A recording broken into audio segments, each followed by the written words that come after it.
YouTube, and last but not least,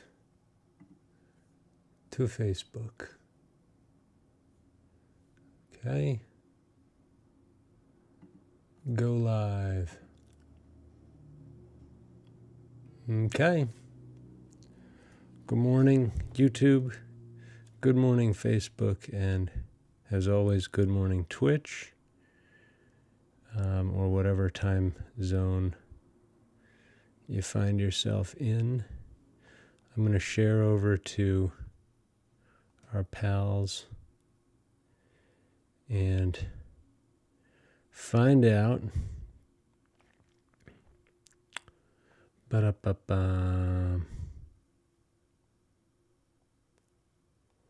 where we're streaming. Where are we streaming? Come on.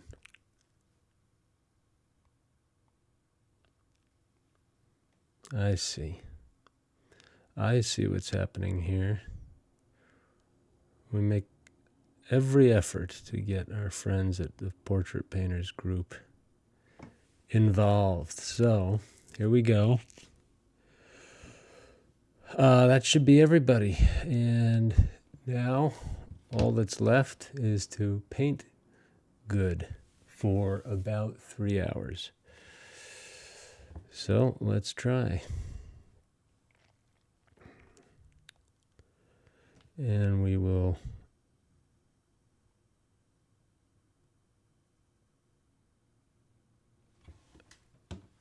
try and get moving under 2 hours, which is not the easiest,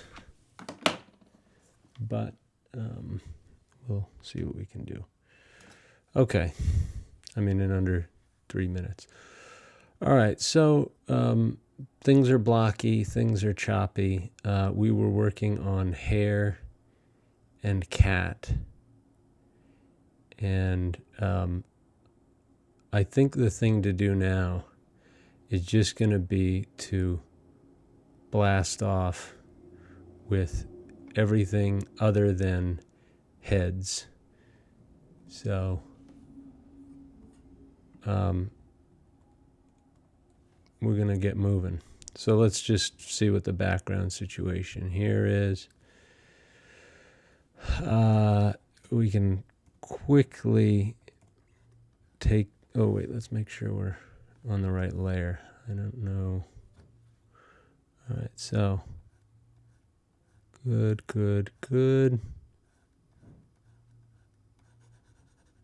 Okay. And where is our background color? Probably the same. Oh, a little darker. It's fine.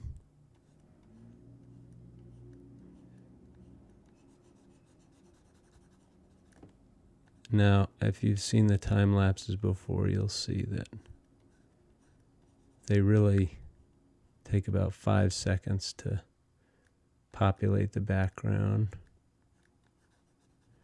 So here's what we'll do. If you look in the photo, it's a pretty sharp image, but not as sharp as this. So that's one of the things I'd like to try to focus on this painting is getting sharper edges.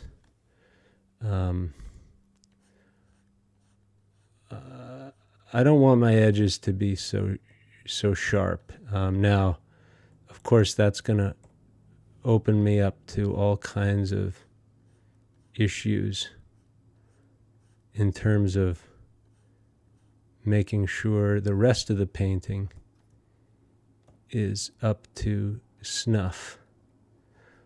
But I think it's important to get the background and the subject kind of in unison. And that's the way you do it. Okay, so next stop, left thigh here. I don't know. I haven't fully decided whether I'm gonna address the sort of stocking or how I'm going to do that. But I like that pattern. I think it shows something interesting. It's an interesting element.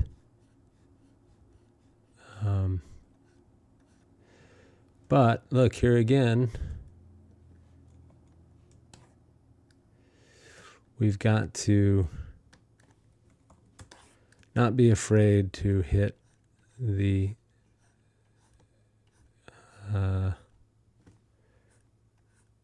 thigh here. And really, it's about smoothing these rough edges.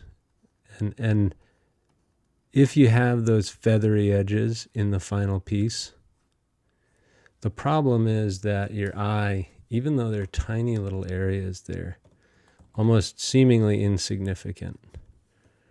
But if you don't address them and you leave things sort of with those jagged edges, chances are high that you'll have a distracting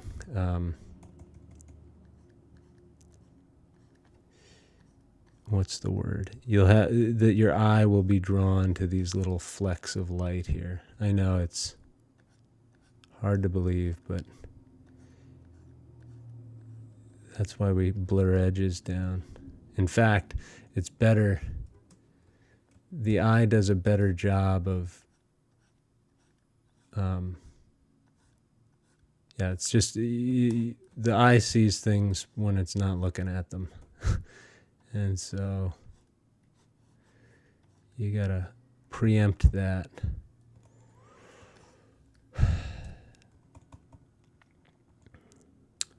By blurring down those edges so we don't really see that edge. Okay, where are we at now? We are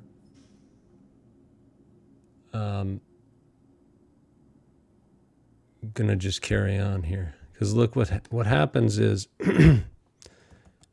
we can bring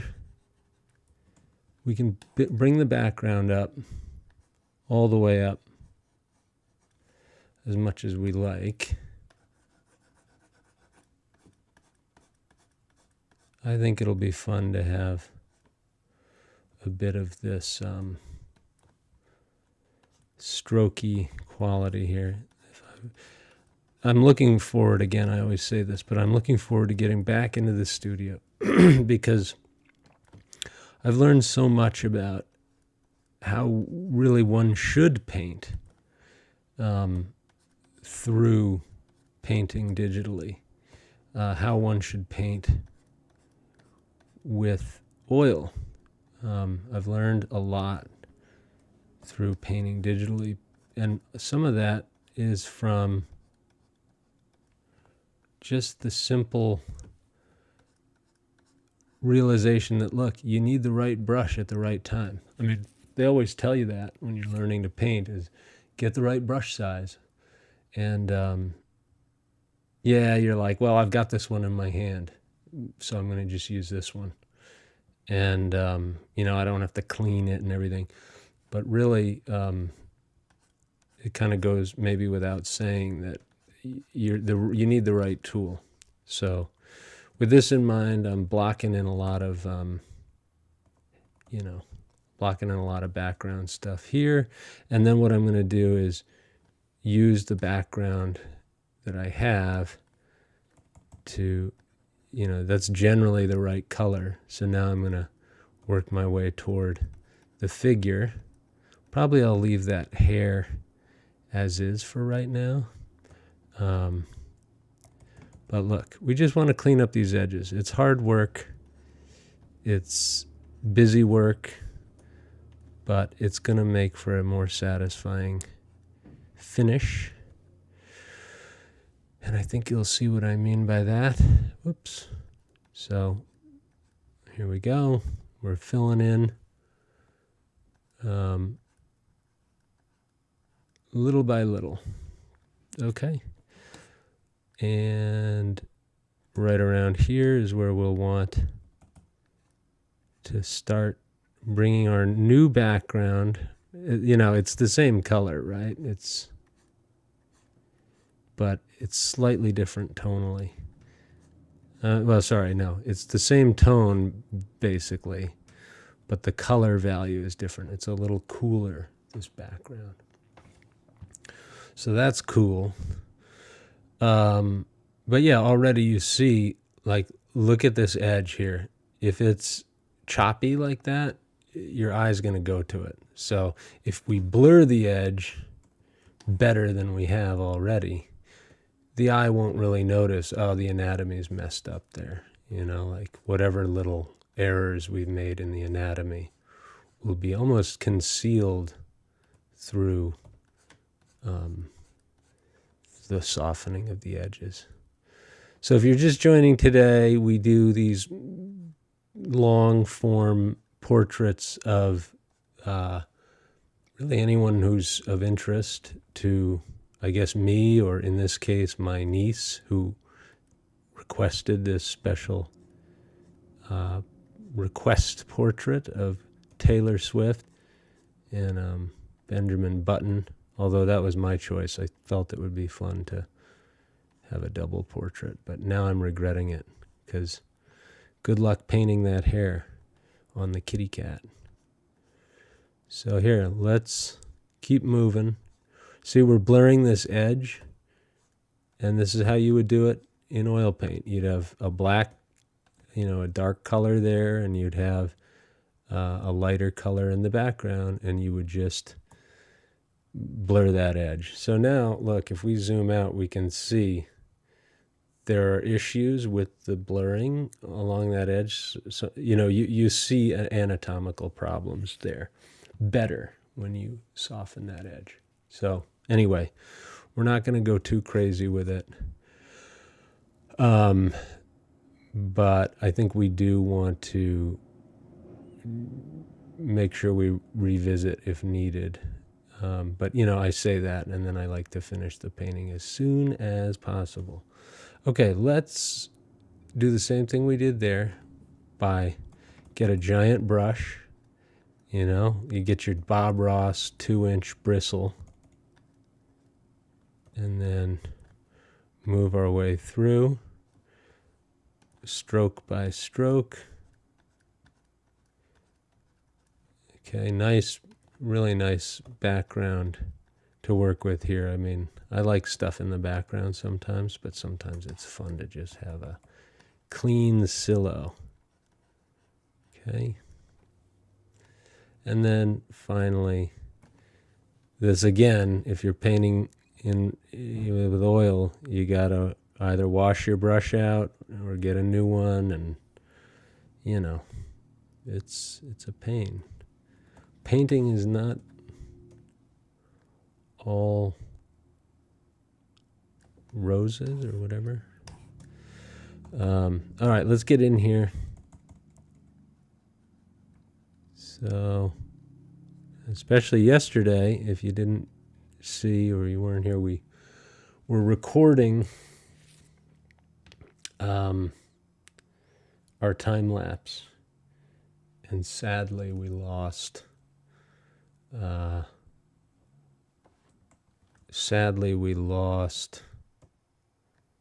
The time-lapse recording for the first hour. And it just meant we had to repaint everything we painted. But now the time-lapse is going. We're uploading to Dropbox our previous day's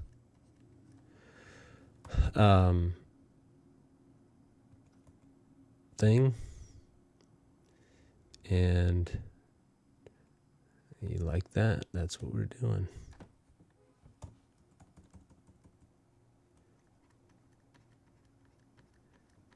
So, yep, and this is what we would find your edge.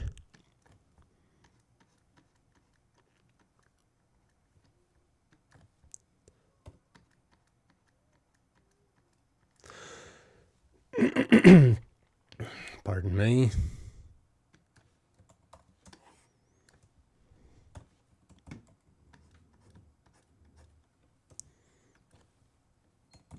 Okay.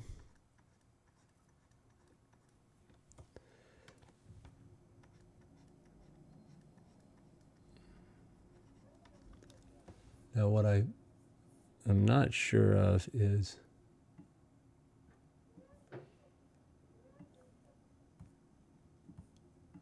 okay. Here we go. Let's keep moving. We got plenty of work to do.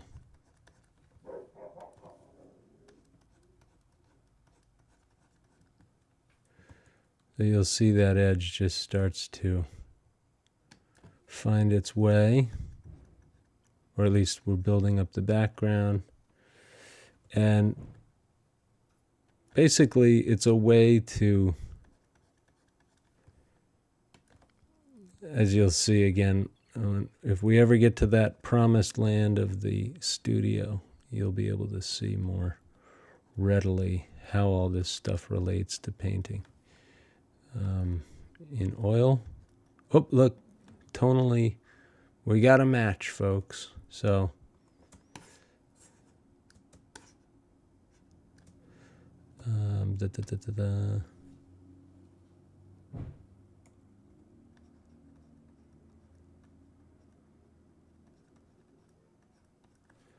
now here's what we can do.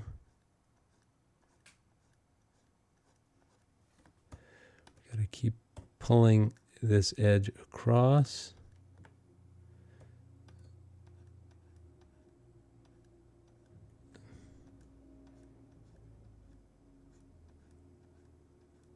Now, my apologies if we do get a phone call. I might have to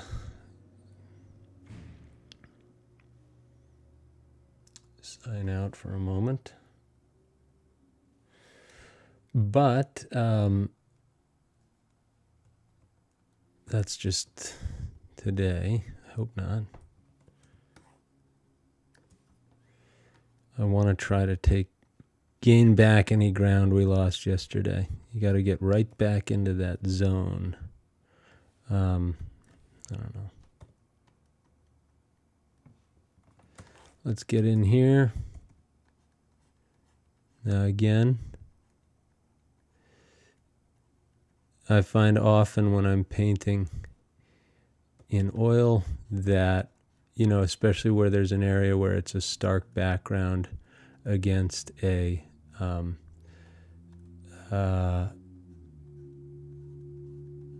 like whatever I'm doing right here where the contrast is high, I tend to settle for not blurring edges, because it's like, well, that's sharp, you know, and like, okay, let's live with it being sharp. Now, on the plus side, you don't spend hours painting the background. But on the downside, you've got issues with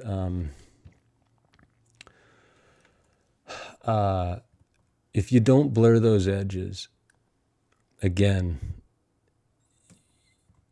you set yourself up. Like if I leave something like this in a final painting, yeah, you're not going to know that it's a problem, but hang on, what's that?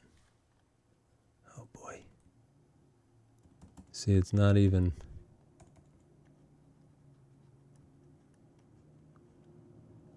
Weird. Okay. If you leave that kind of those sort of rigid, ruffled edges in a painting, if you leave enough of them, it shows up, you know, in the sort of human subconscious, whether you like it or not. So by cleaning these edges up using a wet brush or even a dry brush, in fact, what you can do with oil, which is so wonderful, is you clean your brush off, and then with that empty brush, you drag it across an edge like that, just to knock down these kind of ruffled edges. Does that make sense? I hope I'm explaining that right, and I think we'll be explaining it more and more, because particularly, and I don't mean this in any kind of biased way, but female portrait tends to have softer transitions and edges and things, and it's generally speaking, I always make the comparison of when I was doing, what's his name? Old Keith Morrison. Keith's face has a lot more wrinkles than Taylor's, so, and that goes for, even sometimes the clothing. Really depends, but sometimes you have the clothing that a female subject is wearing may have more, you don't have the necktie and the, jacket. You have maybe more of a floral pattern, or, like with Andrea Canning, or with this one, it's just, it's very stark against the background, but I don't want it to have that edgy look. So let's move on and keep moving forward. Okay.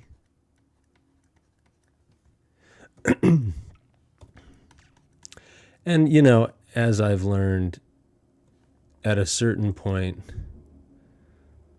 nobody really cares if it's perfectly polished.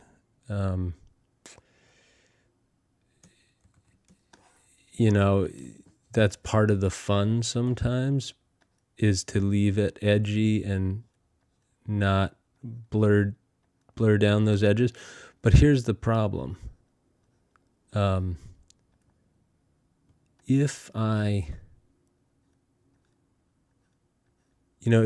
you don't have to go for perfection. I get that, but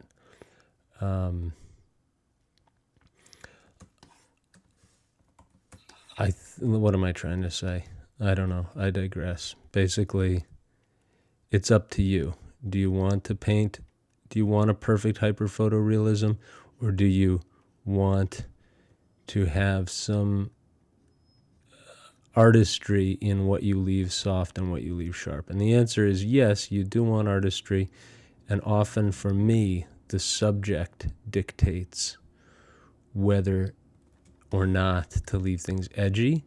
And my response to the Taylor portrait is, at least in this, with this subject with the photograph that we're using for our subject, I get more like polished vibes than I do edgy. I mean, the hair is wild, the cat is wild, but then that's a nice contrast against the clean edges of the silhouette, of the contours of her body.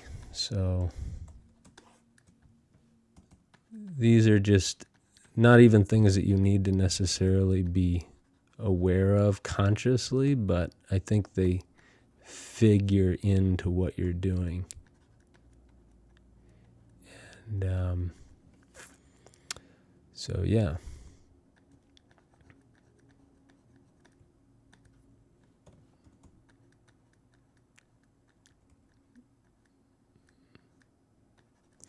Meanwhile, in my personal life, I'm very excited about the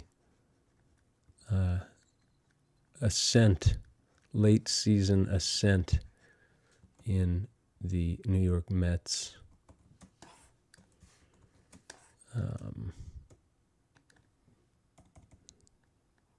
Postseason. They're doing great, right? I'm excited. And we got a game today forget what time. Hopefully not 3 p.m.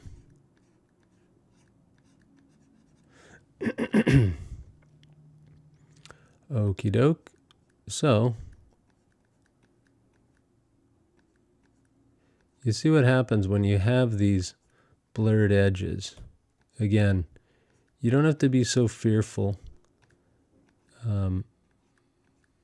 You can blur those edges and lose a little bit of anatomy, and by virtue of their just simply being blurred, they're going to be less distracting. So, see? So something like that.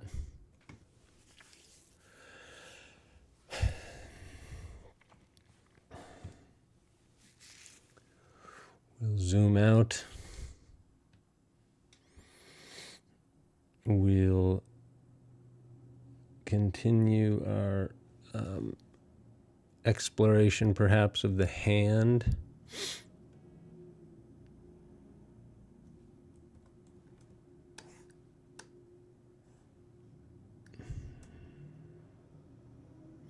So how do we do this? How do we paint a hand? Well, number of ways. We need to get a grip on the different color ranges.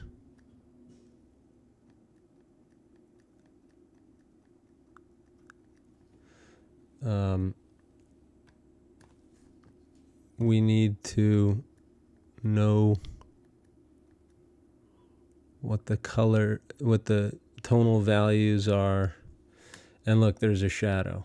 How about here?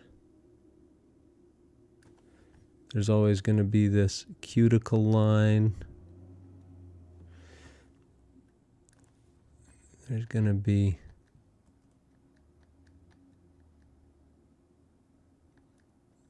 there. Got an edge. Okay.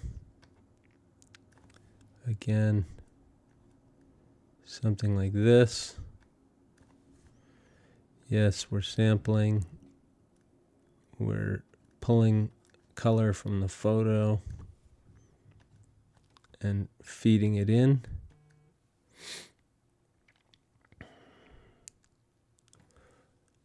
And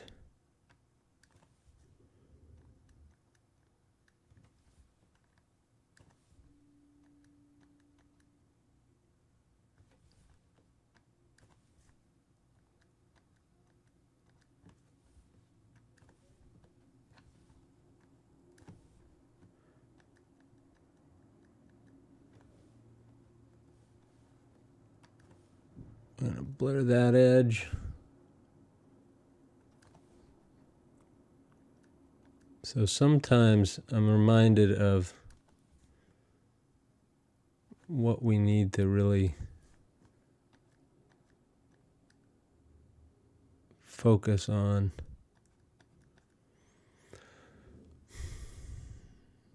It's hard. The hand is hard. What can I say? But you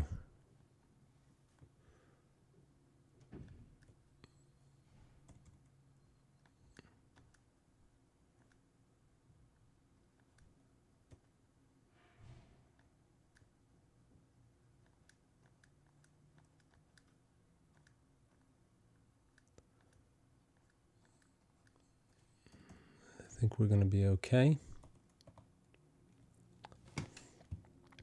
We can do it. Be okay.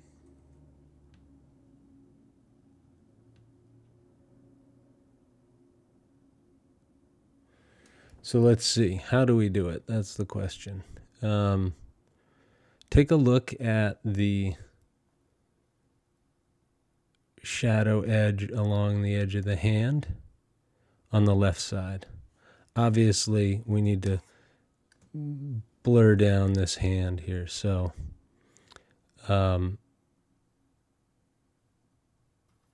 what did I do wrong here? A lot, right? I didn't paint the hand. I didn't paint the background in.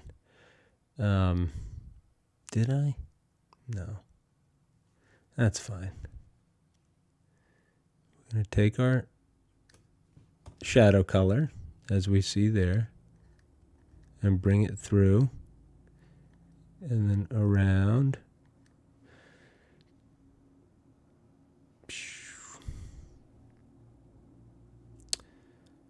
And once again, maybe here is where you can see.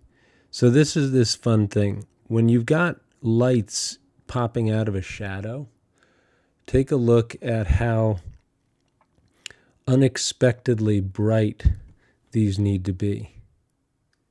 So, for example, that's what it looks like. And that's too bright. So anyway, I think this one, my point is just that, like anything else, when you see something in context, you have to make mental calculations. Well, it's next to a dark, so what's that going to look like? Is that going to work out if I mix up, even though this looks like a highlight compared to these knuckles, they get darker and darker as they go into the shadow. So anyway, that's something that you will no doubt gain muscle memory for, kind of. How dark does it need to be? So, good luck to you. The only way to do it, the only way to learn it, is to keep studying light and shade and using a pen, using a charcoal pencil. If you do that, then you're going to have many fewer problems learning to paint when you have a paintbrush in your hand, because you know how to solve the tonal shift conundrum in charcoal. And then, so you build this muscle memory to say, oh, I see. That's how dark this is compared to this. And when you know that, when you learn that language in charcoal, then you can do it in any medium you like. Believe me, you can do it. But it does take an investment, for sure. And you kind of have to want to, I don't know, you have to let yourself off the hook when you make a mistake, and learn or get back into it as soon as you can. Okay, there's a nice choppy hand. I kind of like that. We don't want it to be too skeletal, but we see it coming together, I think.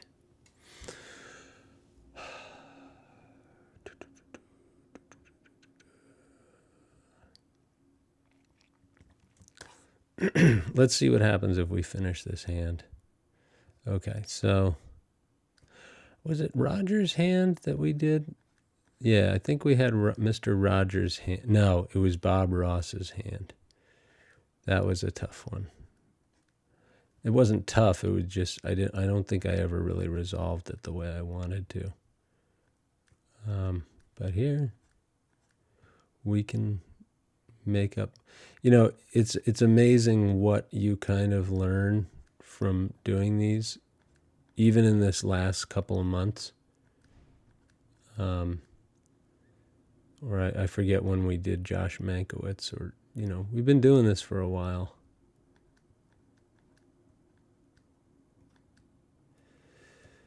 At least in the summer. So,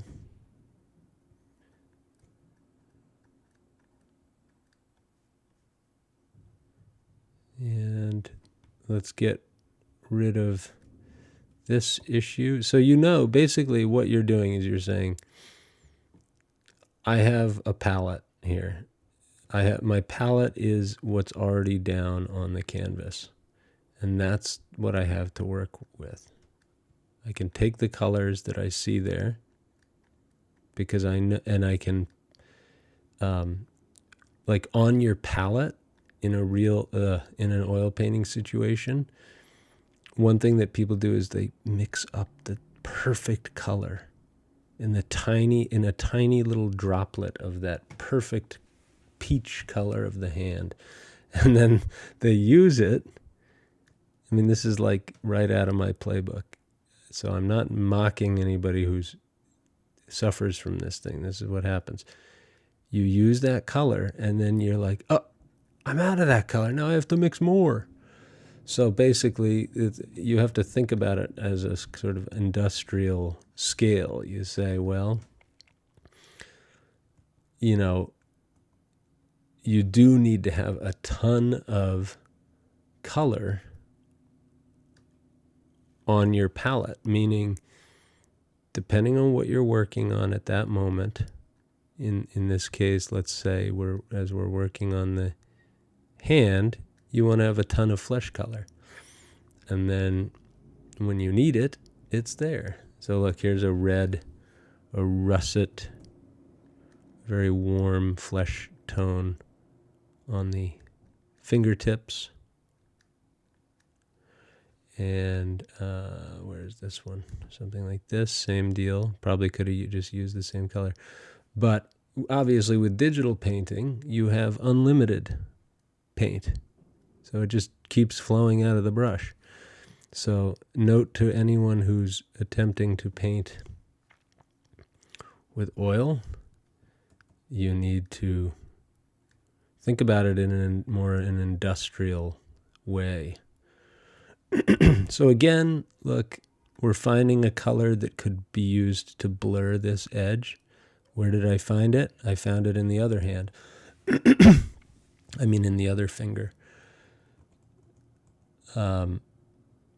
Look, from a distance, does that work? Yeah, sure, but is it going to work up close? I don't know.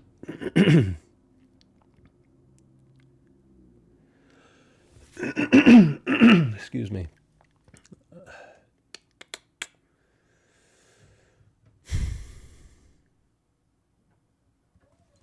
Let's get in here. So I think it's really not easy to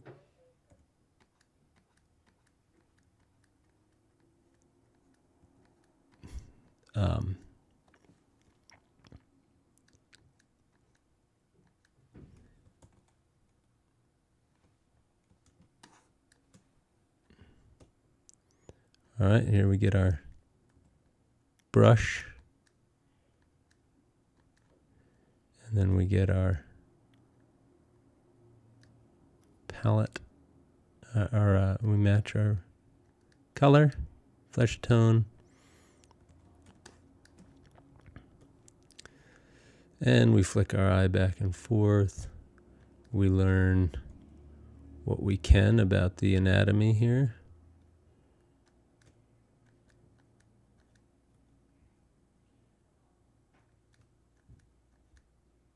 Something like that. Let's see.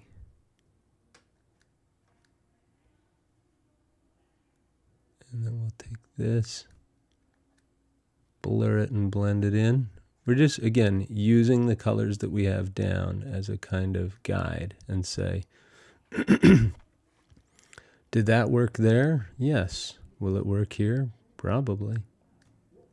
And you have to make a mental sort of calculation to see how dark is that going to show up. Okay.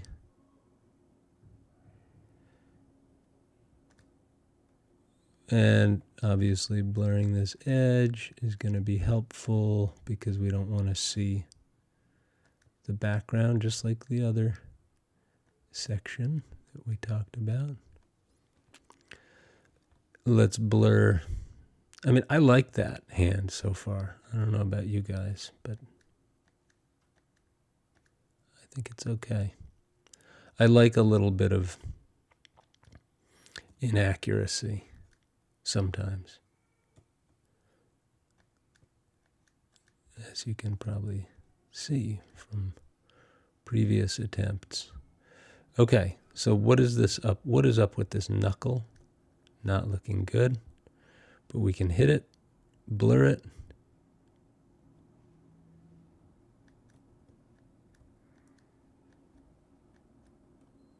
Blur it down. Yikes.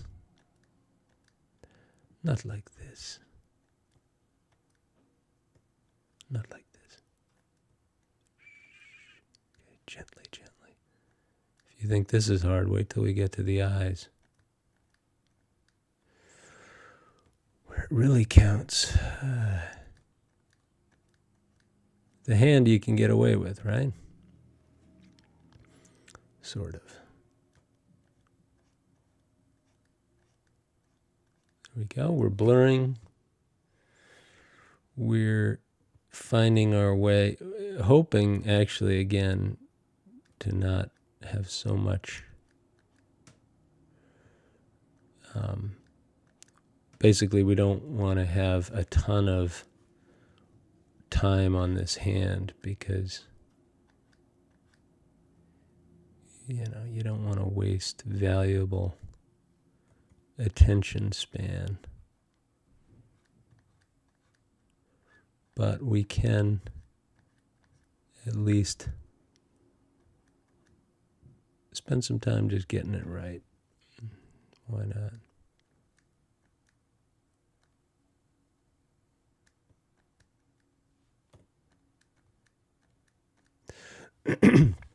It's certainly a unique hand pose.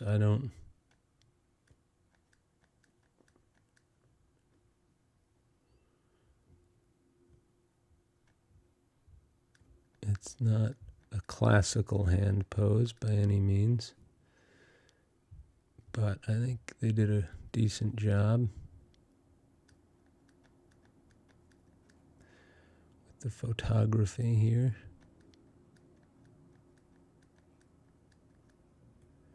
And here we go.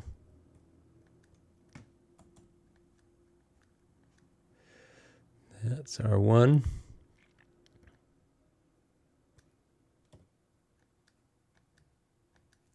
Gonna blur this edge up and over.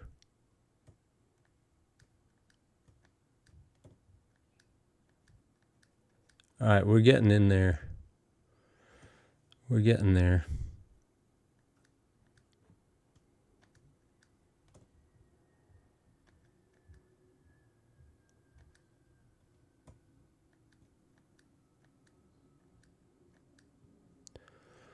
Oh my God. Okay. Blur.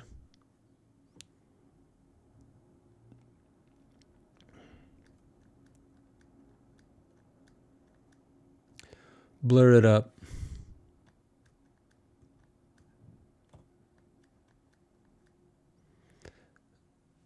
Let's see. Yeah, I mean, from a distance, you look like you painted the hand right. But you probably didn't.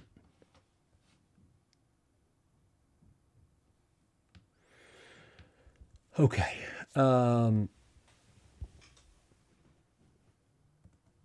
Again, practicing what we've preached. We're going to take our tonal values here and blur that hand through. Blur the hand across.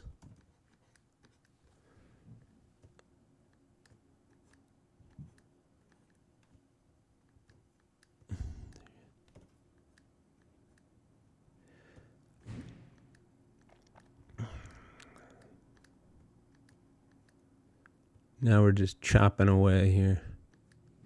Finding ways to soften edges. See that? Blur it, chop it.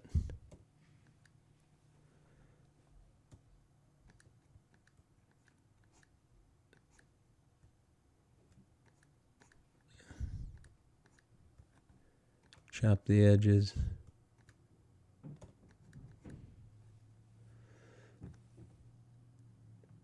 not so bad.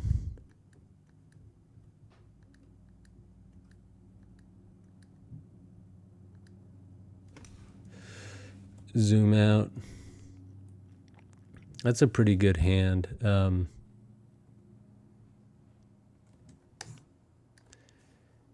The only thing I would say would be, let's get this.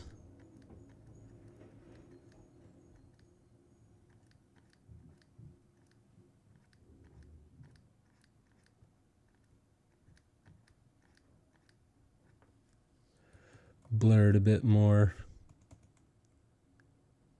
And then, are we going to come back to visit that? Sure. Let's visit the wrist.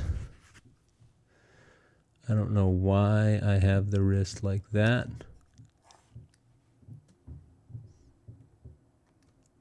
Here's another example. If you don't finish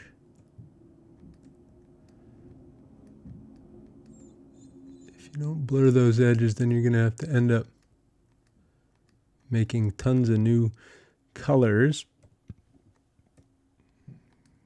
Pardon me.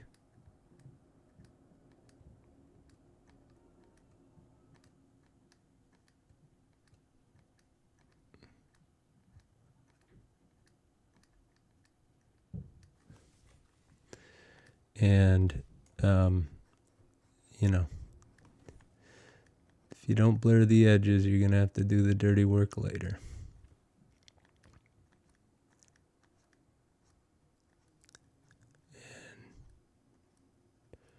And by dirty work, what do we mean? It's not so dirty, right? You just have to clean it up. Okay. Clean it, clean it, clean it, hit it, hit it, hit it.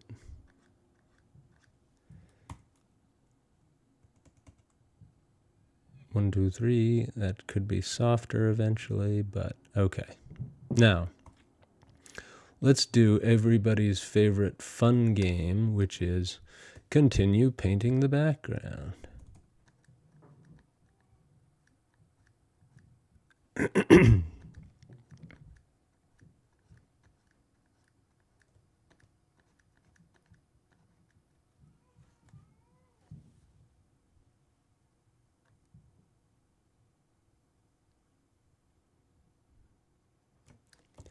And by background, I mean wisps of Benjamin Button's kitty fur.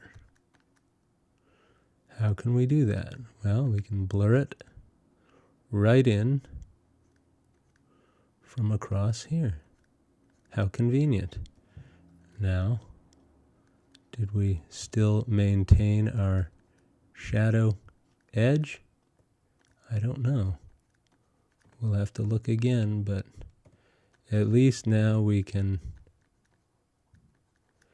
find an edge and then zoom out and say, did we get Benjamin Button's hair to look convincingly like it was flopping off the edge of Taylor's arm?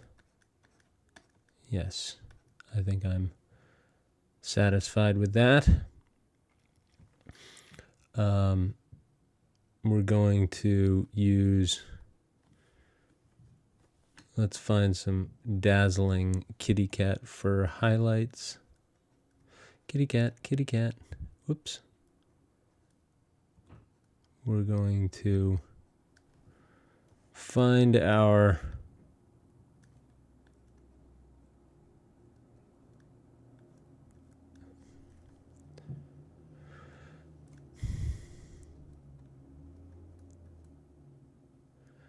so when we're drawing or painting the figure, I remember the first time I ever painted the nude figure at art school, and it was like, what?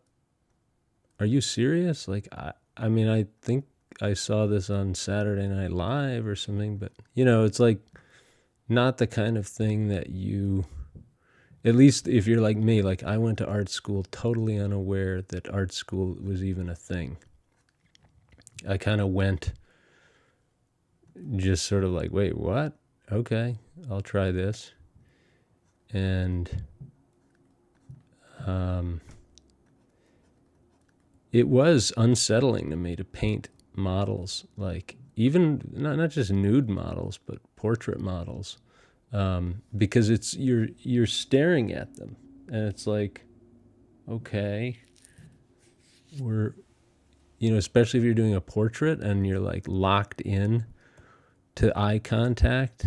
In fact, the first time I ever did a portrait of somebody in charcoal, or at all from life, really, I didn't show up. I couldn't. I was like, it was too intense. It was too intimate of a kind of thing, and I didn't really finish the portrait, to be honest with you.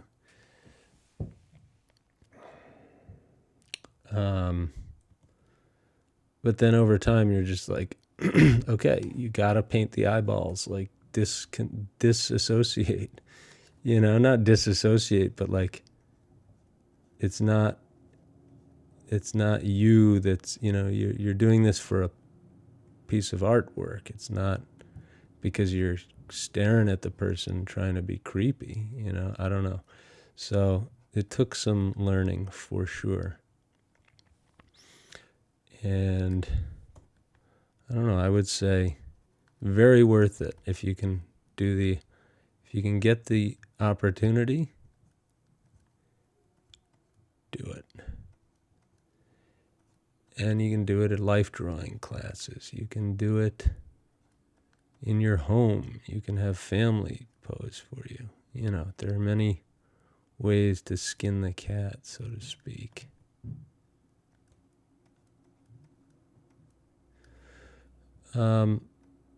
But the first step is always to learn how to draw the statue. And I saw when I was drawing the statues in charcoal, I was like, oh, I'm good at this. Like, I can do this. And so that gave me the confidence to want to paint other people. That's sort of the next logical step, is painting the portrait. And then you have people around you who are also doing this. And that's very helpful in about art school, is the community vibe, where it's like, okay, well, Nick did this, I can do this.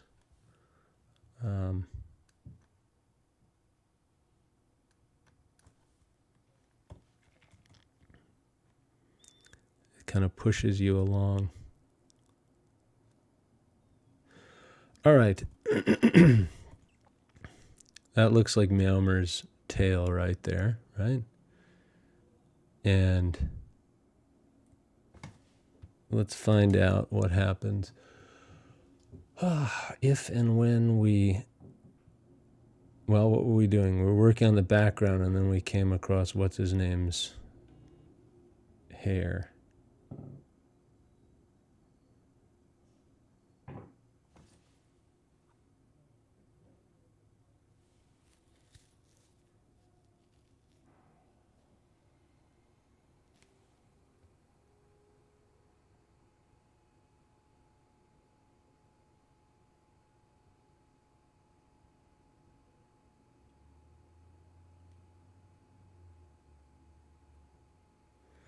Oh, outstanding.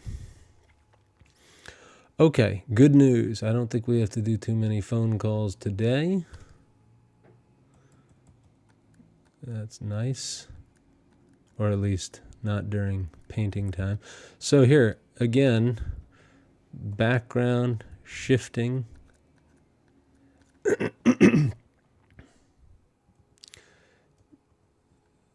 You see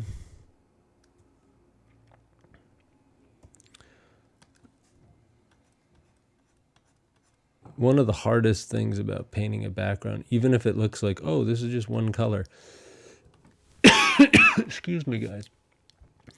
It's never just one color, right? It is always a lot of colors. But,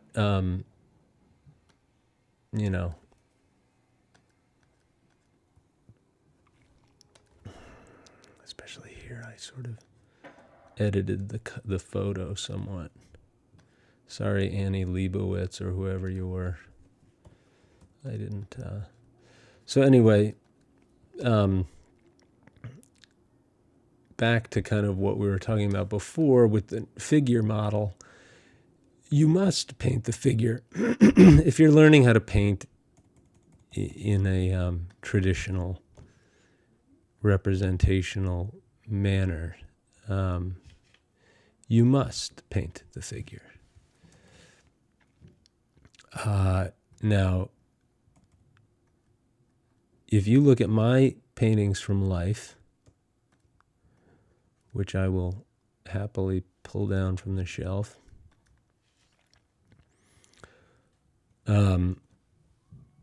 I don't have any on my Instagram. Yes, I do. I have one or two that are up there. And that's sort of sad. Like, I remember talking to a friend who said, I was like, yeah, I don't really want to paint from life because it's so difficult. Like, you're in there with the person and the pressure's on, and it's extremely emotional. It's like, if it starts going badly, you still have to keep up a game face because these people are paying you, typically. That's another question. Like if you're being paid for it and they're there, it's stressful. I mean, she said, oh, well, that's the best part. Like, that's what makes it so fun. And I'm like, oh, yeah, okay. That's not really fun for me. It's extremely stressful. But anyway,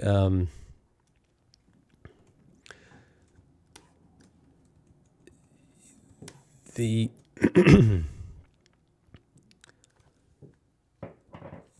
the real luxury is to be able to have a model and hire that model to sit for you. Oh, look what I did. I was going wrong. Hire a model to sit for you. And I've done that several times. Not just several, many, many times when I was learning to paint portraits. And if you can afford the model, or if you have a friend who likes to meditate, and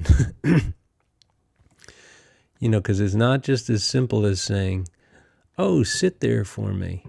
No, like, this person has to be able to not fall asleep. They have to understand that, the list goes on. How hard is it to be a portrait model? It's extremely hard.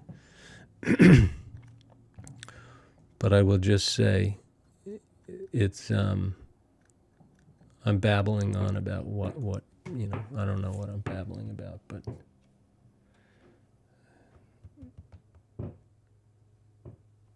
what I think might happen is the child who lives upstairs will slowly gain facility with crawling around and toys. And we're going to hear more and more ruckus. And so maybe that's when we have to go to the studio. If it's just all morning, bang, bang, bang, bang, bang. Yep, I knew it. He's got the Fisher-Price vacuum cleaner. Let's get out of here. But anyway, many more stories about that kind of confrontation that you have when you're first expected to paint a model. It's hard. Uh-oh. I'm guessing that's nap time, but he does not seem to have a carpet on the floor.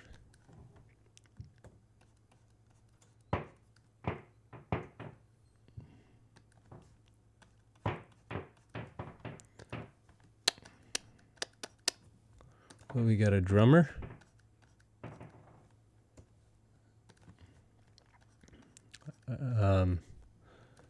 My son is diving headlong into his Metallica era. I hope it lasts longer than the Motley Crue era did, but he's really charged up about Enter Sandman and Master of Puppets and the whole bit.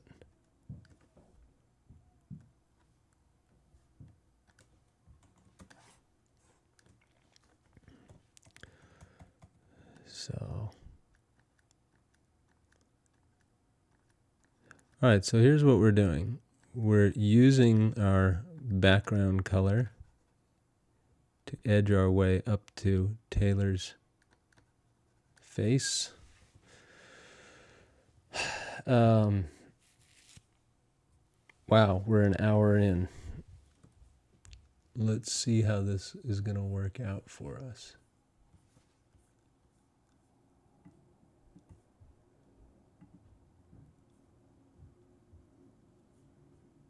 Hang on.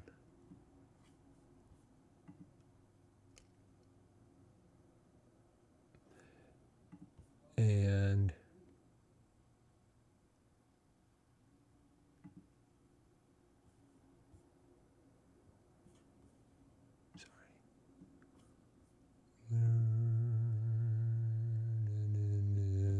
okay.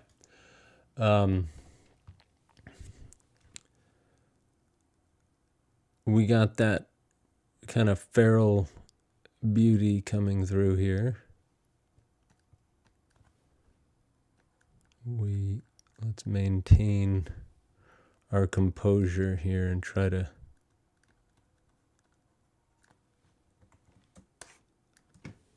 match up to the challenge, meet the challenge.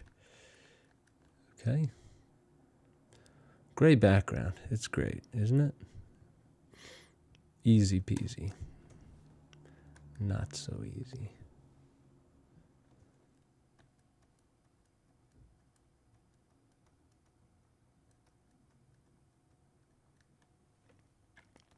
All right, here we go. We're finding our edges. All right, so Mr. Fisher-Price up there got the shepherd's crook. That's fine. It's really okay with me, but I could see how the clickety-clack could be unsettling.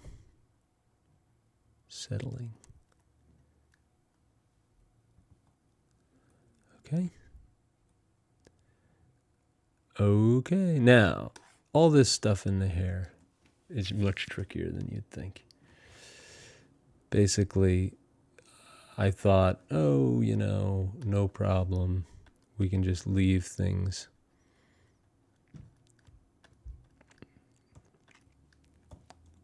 brushy in the hair.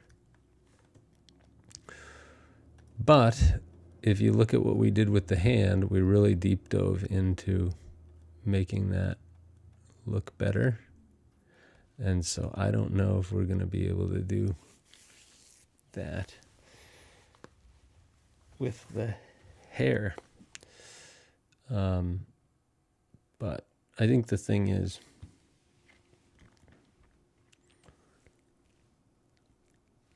you just have to believe. Okay? Now.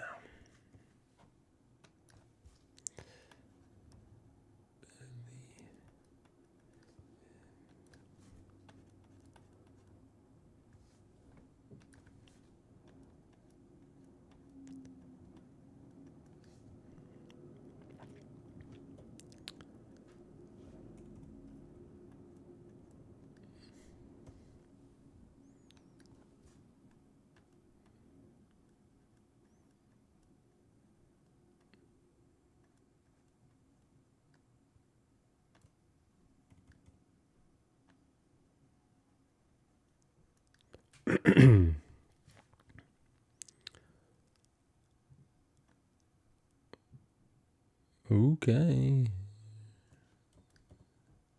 That was nice. A nice grab there. I don't know if you saw that, but I grabbed the hair exactly where I needed it.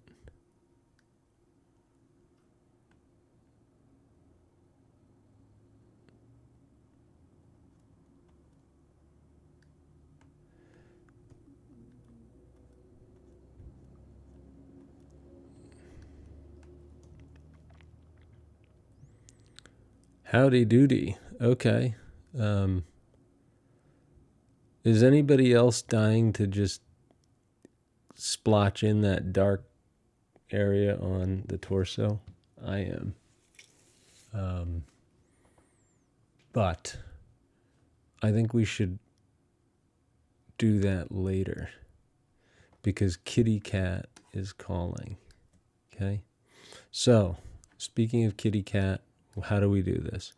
We got to get in here. We got to differentiate between hair and Kitty Cat and keep our eyes open, focused, calm. Nice deep breaths. Don't freak out. Find our shadows. Find our edge. Studio visit.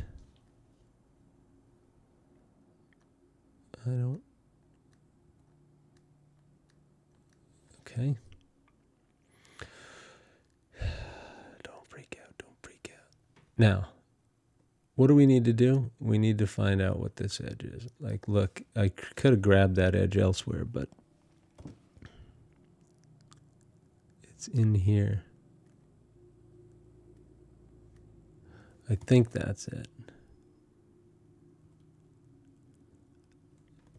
And Mr. Meowmer's chin. Definitely. That. I don't know, guys. Oh, I see. There's another one. I got it. Okay. It's a double chin, folks. Again, I was trying to reveal the secrets of the masters here. There's a double. You'll see when I zoom out how long the whiskers are. Like, you tell me. Whiskers here, yes, they probably go down like this, but they're not connected here. They didn't use clone stamp. They did a good job with clone stamp, but, you know, if anybody's really paying attention, like they would be with Kate Middleton. I don't know if anyone remembers how horrified people were that they manipulated her photograph.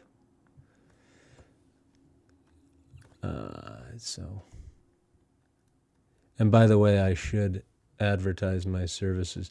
If you or a loved one is suffering from a family photo that needs photoshopping, dial Eastland Creative and you can DM me. But it's one of the things, I like that kind of work a lot because it's soothing, like everything else. It's satisfying when you do it. If you can get it, it's good work.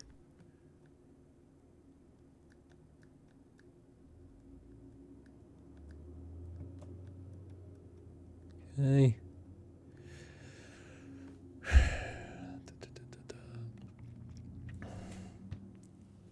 I think the basic idea here is going to be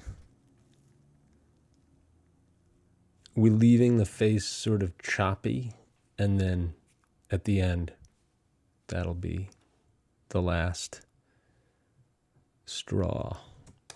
By the way, look down here.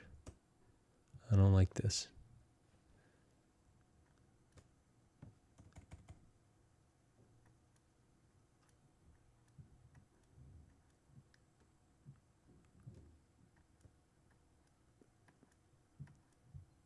Oh my God. Oh my God. Nope, nope, nope.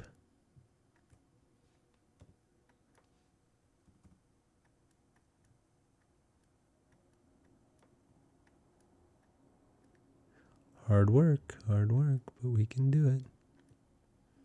I don't know why I just came back to the hand here at this stage in the game, but we did. Do they dare? They dare. Is anybody going to look? No. Impend. What's going on? It's been forever. What's happening? Thank you. I appreciate it. We're chopping away at it here. Yesterday, I was working on a time lapse and lost an hour of the time lapse, but that happens. And, it's like my mistake was trying to get back in and recover the stuff that I lost. Me too. No worries. I have not been, I've been busy with work and life and trying to make a priority of this painting stuff because it keeps me sane.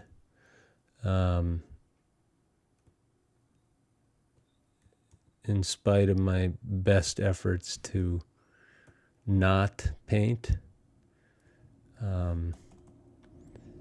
I know that if I do this every day, and it's really like it's, as I often say, it's like I wouldn't do it if I didn't know that someone out there somewhere wasn't interested. Yeah, me neither. I've been squarely focused on my stream, and then in other avenues trying to keep some, just kind of bring home the bacon somewhat when I'm not doing this. Yes, it's very good for me.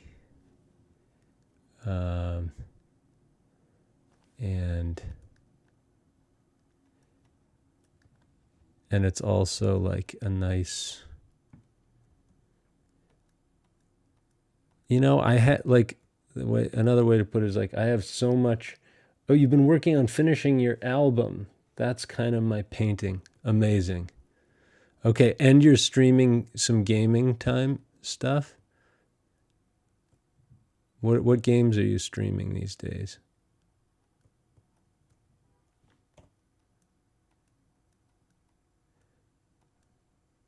Look at Meowmers here. We got to get those furry. See? Did I do the fur right? Or is that cheating? I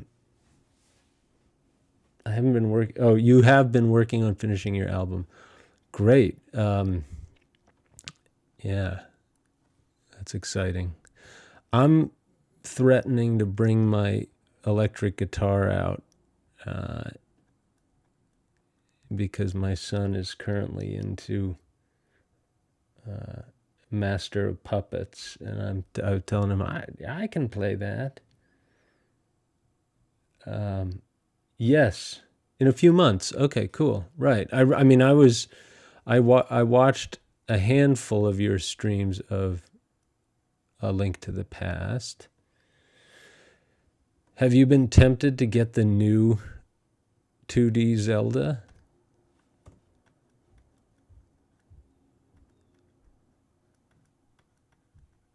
Echoes of Wisdom.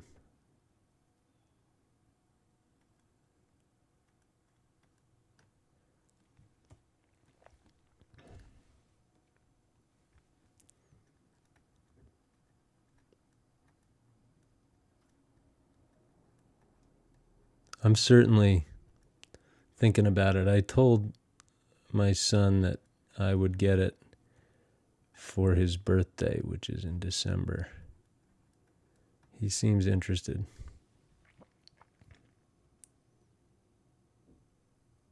Oh, yeah.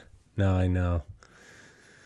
I know that feeling. I still haven't beaten Link's Awakening for Switch.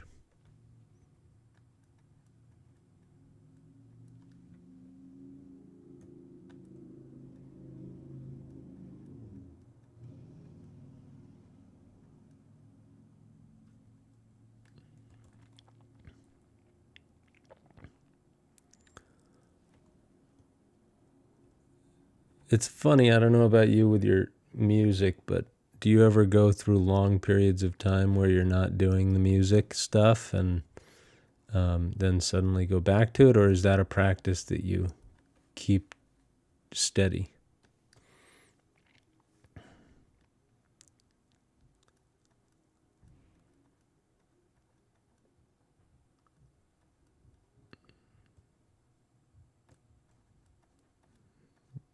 Yeah, Link's Awakening is an amazing one.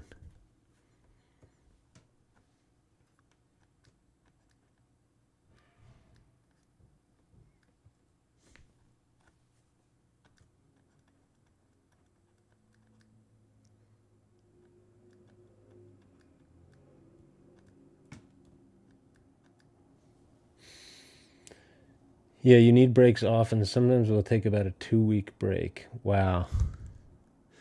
Yeah, if I do that, I worry that I won't go back for 2 years. Sometimes, yeah, 2 years is probably the most that I've ever. Because eventually, what happens, luckily, sort of for me, is that, and it's less and less of a thing now. But, and I don't know why that is, but every once in a while, somebody says,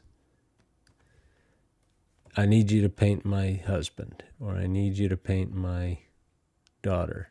And it kickstarts things. And then, but what I have never done is painted things that I want to paint. And I wouldn't say that I necessarily want to paint Bob Ross or Taylor Swift, but I think it's like an editorial, it's of interest editorially for some. And, it's good, it's like, in a way, I do want to paint these subjects, like, because it's funny and it's a conversation starter. So anyway, yeah, like, but regardless, it's painting something not for money, and that is something that I don't do enough. And I just want to see where that goes, and if if I get bored of it or fall out of it, then maybe I secretly hope that I'll get a commission and say, thank goodness, I haven't painted for money in so long. This is going to be fun. But it's like the grass is always greener.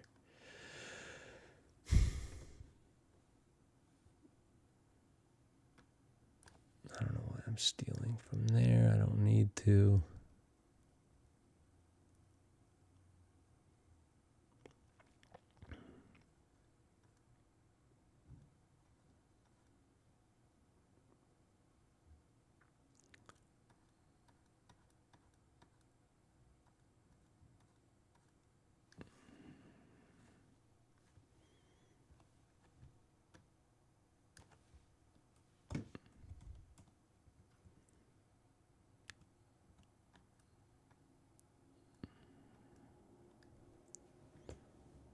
Now I forget, have you done a lot of the Zelda 1 streaming? I don't think I saw you working on it ever. All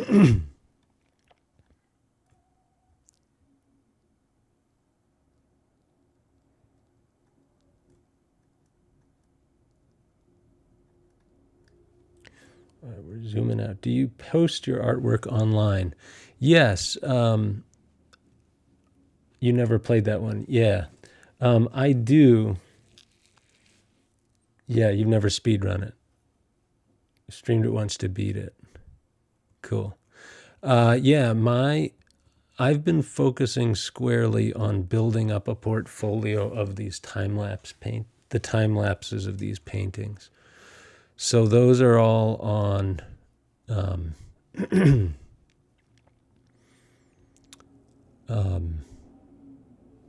on my Instagram, or like you can see them on YouTube or TikTok. They're I think I have them linked from Instagram, and that's in the profile. So you can sort of see like what, there are a couple of commissioned portraits on there,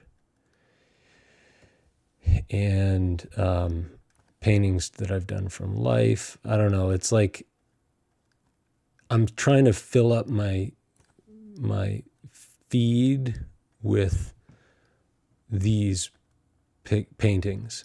And when I say these paintings, I take the time lapse of these ones that I'm working on. And those tend to be like, that's my little gallery at the moment online.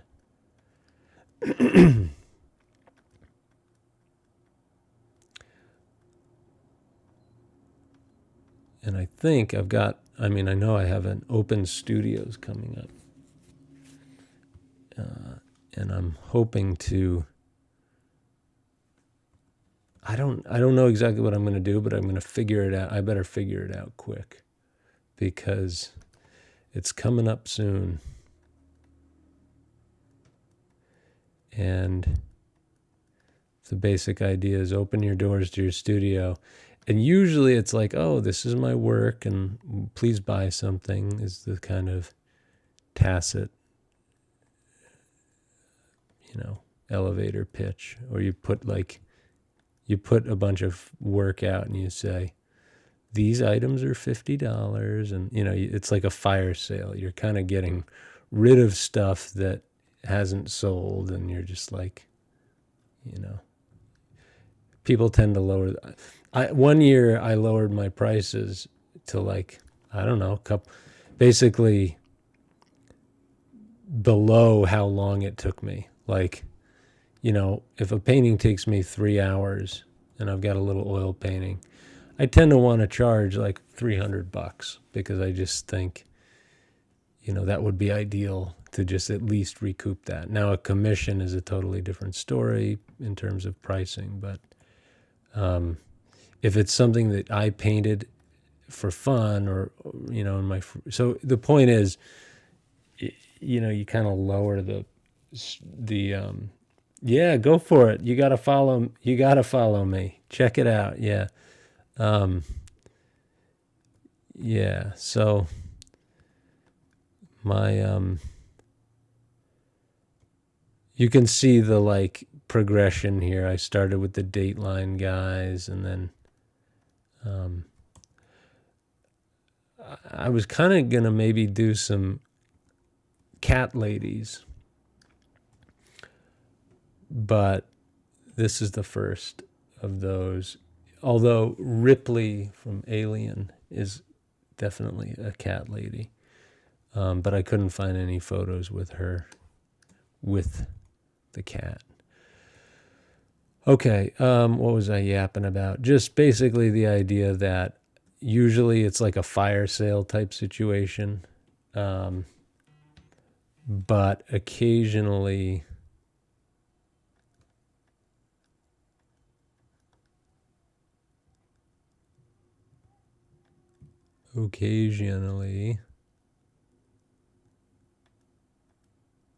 I have done little demonstrations. So like, for instance, I'll put up a plaster sculpture, and I will draw that sculpture while people come in and visit. I'm just doing my thing.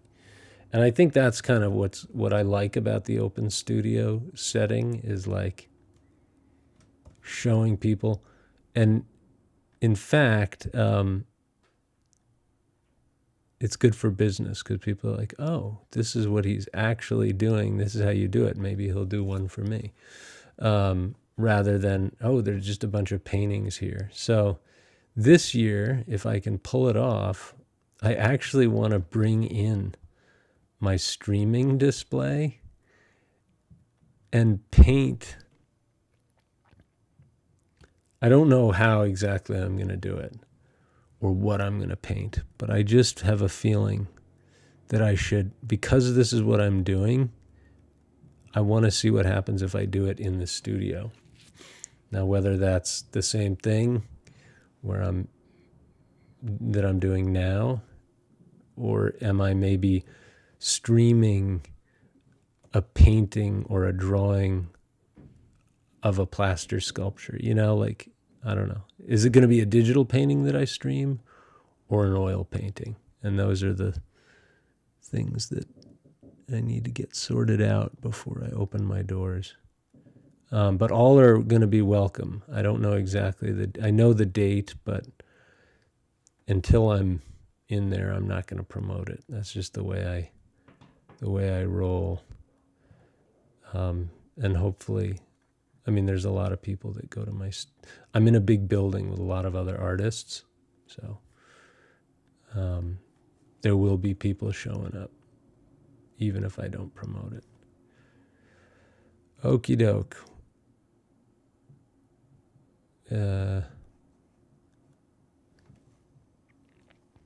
Oh, that's right. Yeah, you. And what's your main medium now? Do you paint digitally?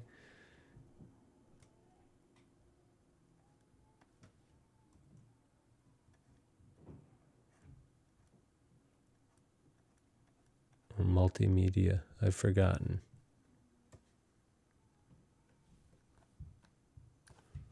Gotta get this cat fur going here.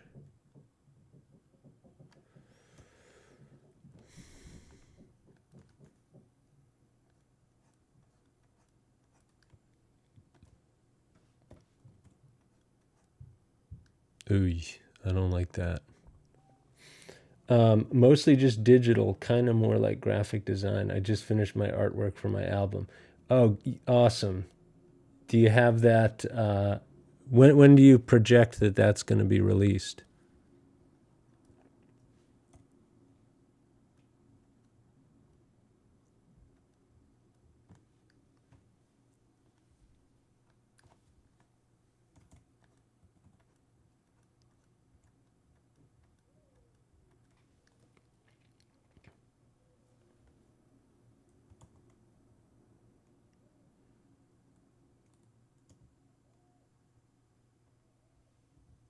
Tomorrow.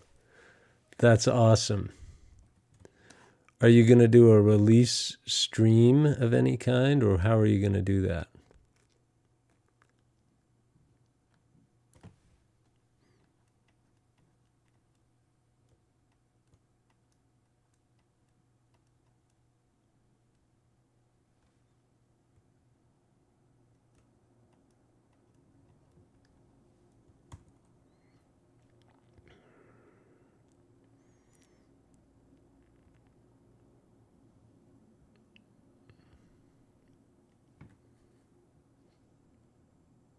Going to upload to all platforms. Awesome. Well, good luck with that release. That is that's huge.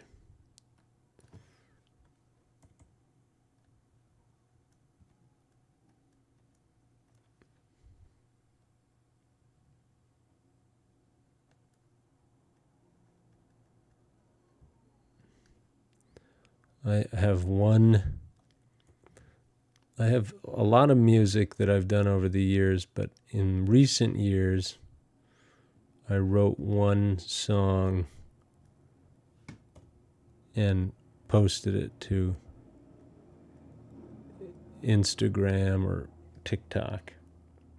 Oh, yeah, go for it. Thanks for saying hi, and good luck.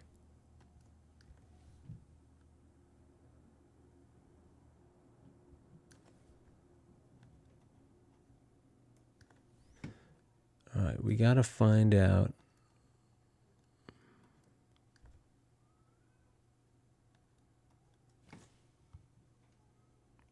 We've got to find out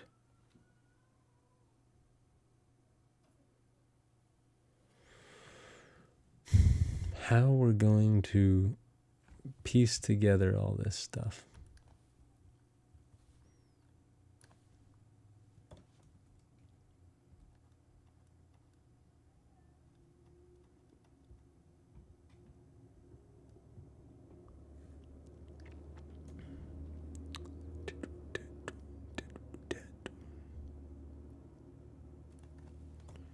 There's our dark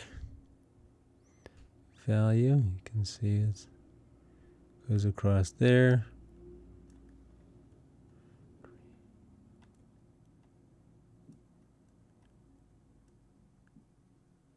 Goes across there.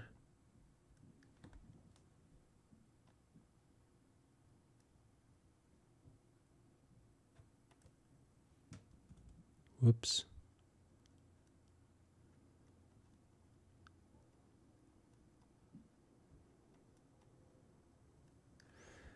We're just blocking in these cat parts here.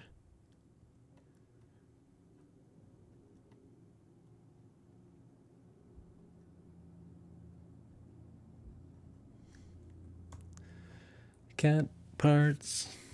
Cat parts.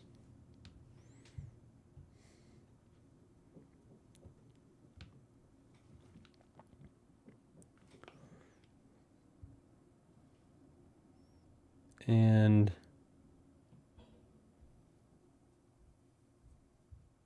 yes.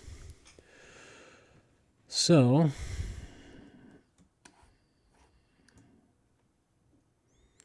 I didn't quite give myself enough information here.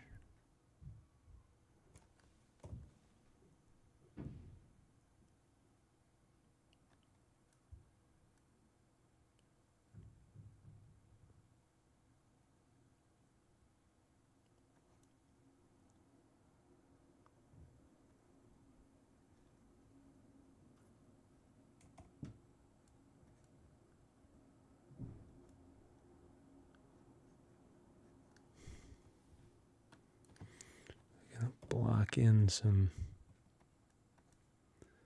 darks here.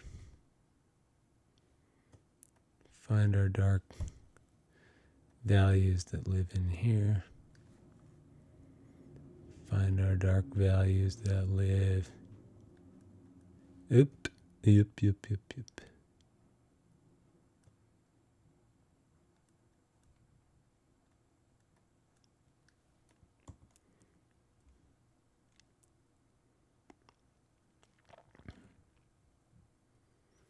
Okay.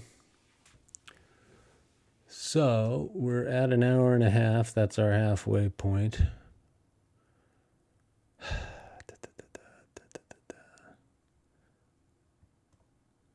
I think, as boring as this is gonna be, we have to do everything we gotta do. We gotta do the cat. We gotta do the hair. And then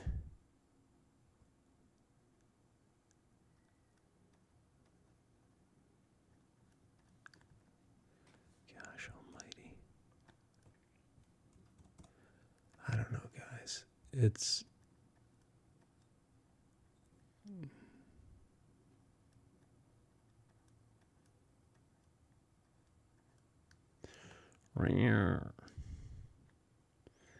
you're making my life very difficult, Benjamin Button.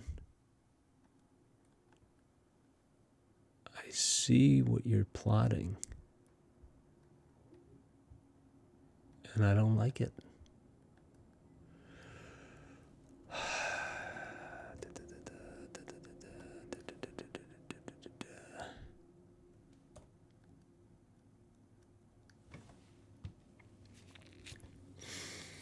Okay.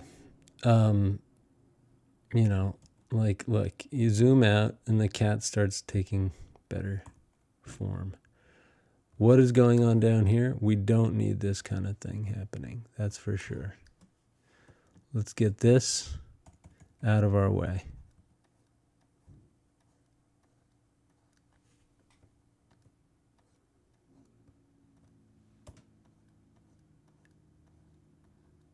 See that? Dang. And then over here. Did I do it right? I don't know.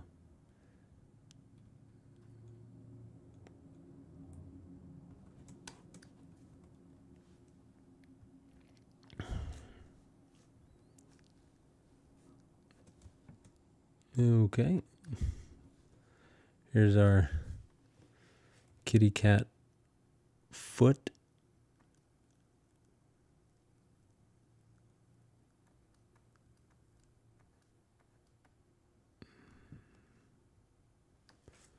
My goodness. No. Wait, what? Why did I just do that? Come on. Smarten up. You know better than that. Let's get this.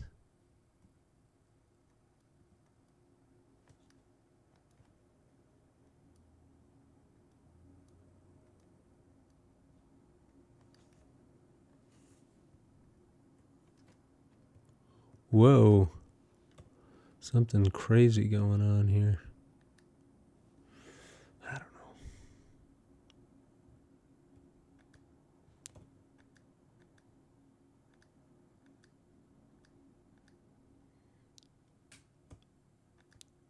All right, Mr. Meowmers. I've had about enough of this. You know, it's boring, but it needs to be done well, and that's the problem. Mr. Meowmers. I'm telling you. Oops. Nope.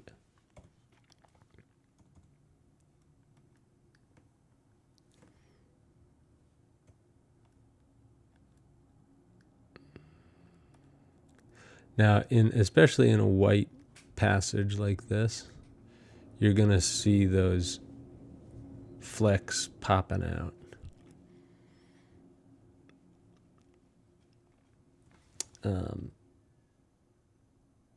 So you need to clean that stuff up.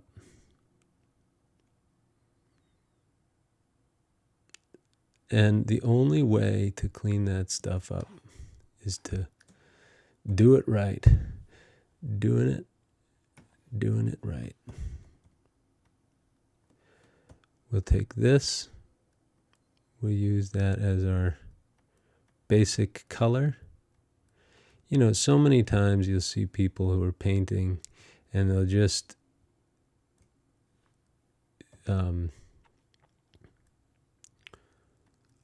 they'll approximate the way things shift and move. And that's their art, and I really do. I have problems trusting my eye. I feel safer when I trust the photograph. And this is another part of my journey here that I am hoping we can explore together, is how do I paint more like an artiste and not like a laser printer, because I'm a creative guy, but not with painting. Like, I've never been very creative with painting. It's almost like this is where I get my sense of control. So anyway, I'm just putting it out there that that's really what I'm trying to do, is to be more expressive. Believe it or not. So, with that off my chest, let's keep copying things as perfectly as possible.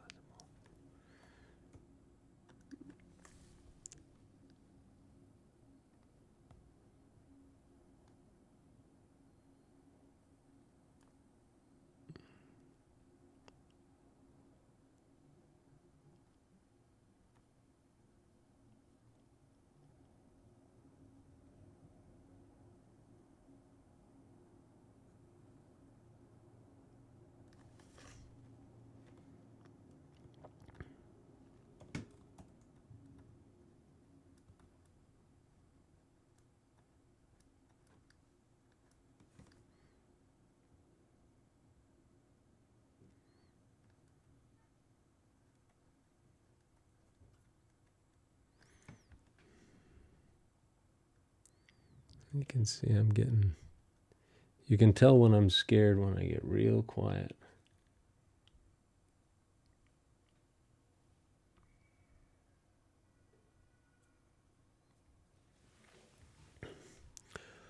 But we have to work through the fear, right? Okay, I don't know about you guys, but I'm getting really... Uh-oh. We got some rage out on the street today. Streets of Rage. Anybody ever play that game? We got stuff we got to do here. I'm going to fill this stuff in.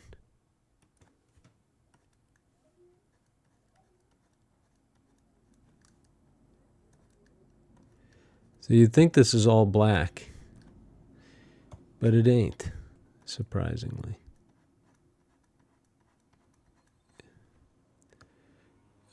You got some lights in there. I'm going to steal them from the...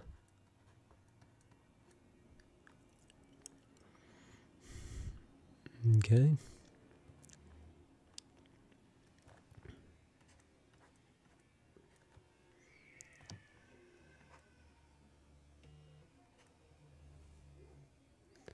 Hire commercial art. No.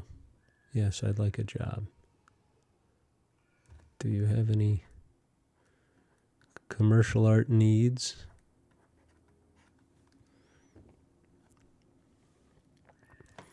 So here we're finding our lightest lights, plopping them in, and then we're being a little less fearful as we go down here.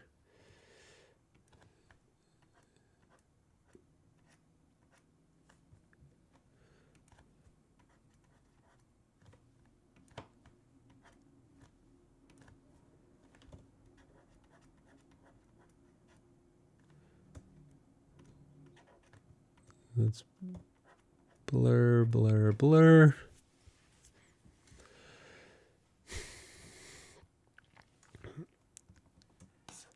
And let's get moving on darkest darks. Let's see, how do we do that? One is here. There's another one here. There's another one here. There's another one here. This is kind of harder than I thought to get this stuff going.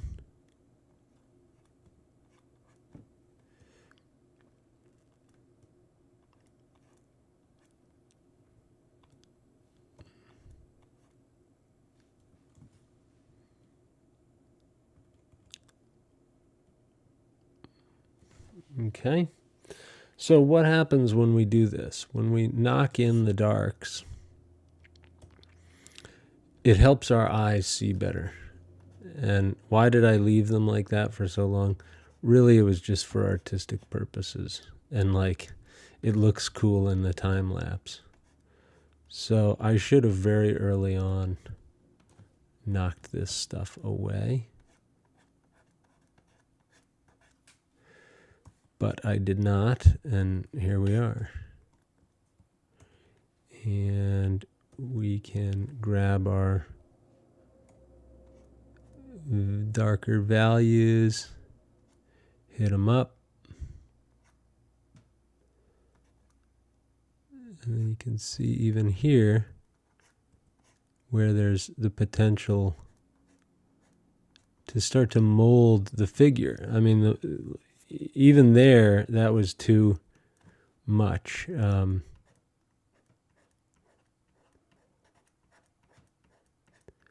blurring.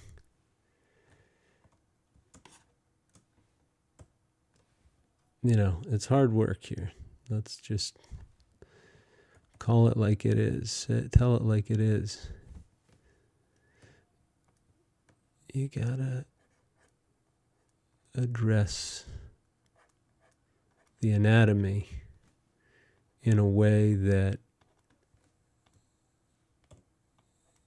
is convincing, but we're not going in there and spending a million years trying to get it perfect.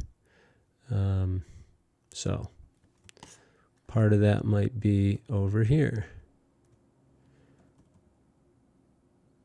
Is the edge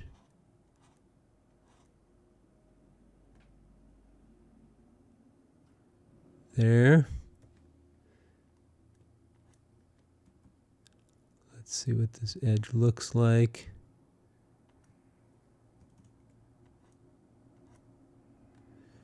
Let's see what this edge does.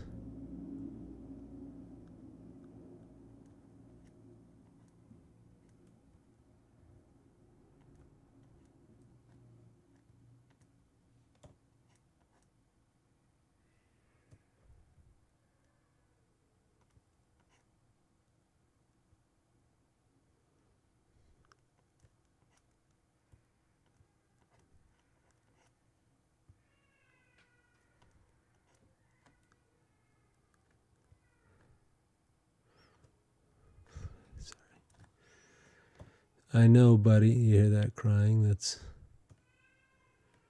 I know how you feel. Okay.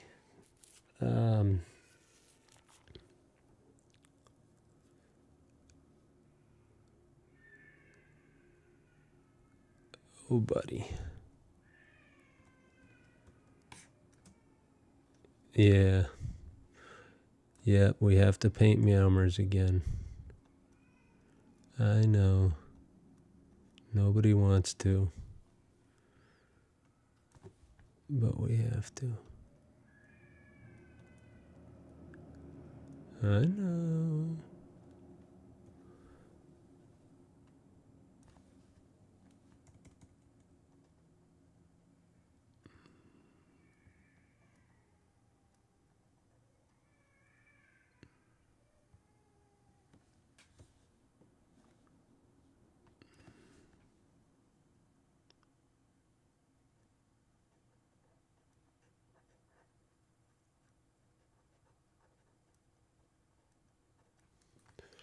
We got to get in there with shadow, with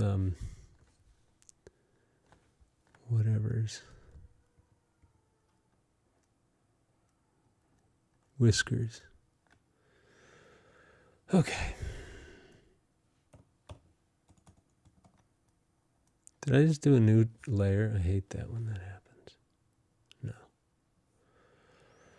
Okay. Kitty cat, kitty cat.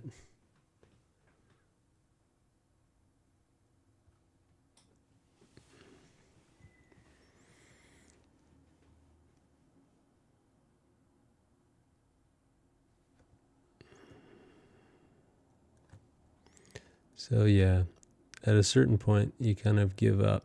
You have to, because you cannot just sit here all day copying the photograph precisely. You've got to believe in yourself. Daily affirmations with Jack Handy.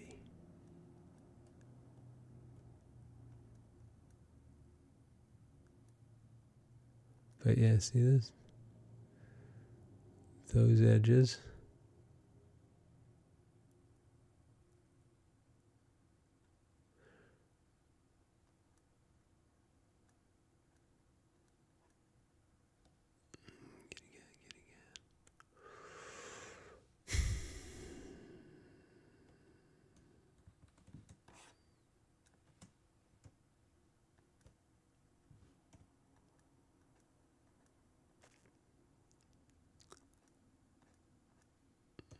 Okay.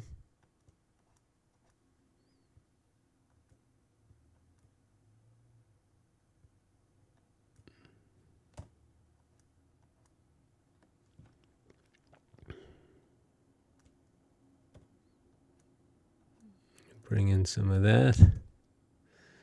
We'll bring in our dark value here. Nope.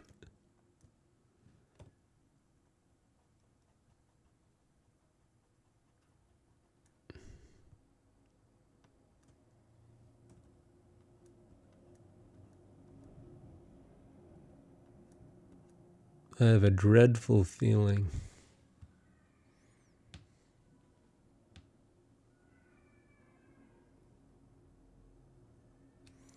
that my Duolingo competitor, oh, no.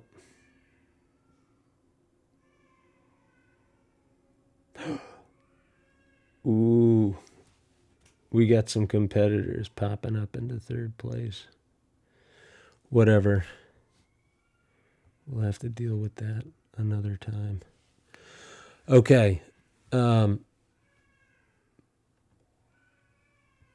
goodness. I wonder why they don't bring the baby outside. That always worked for me. But he's in the hallway going wild. They must be getting organized.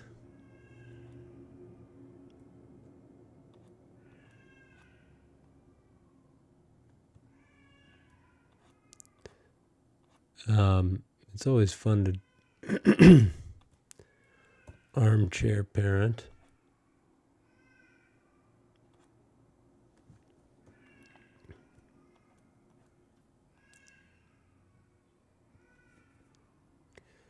So,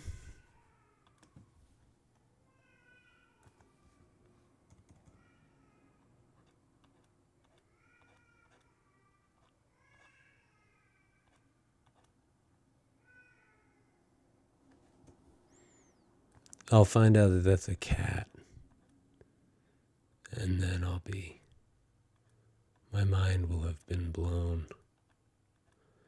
An alley cat. Just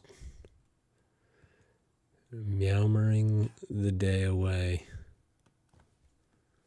Fancy feast.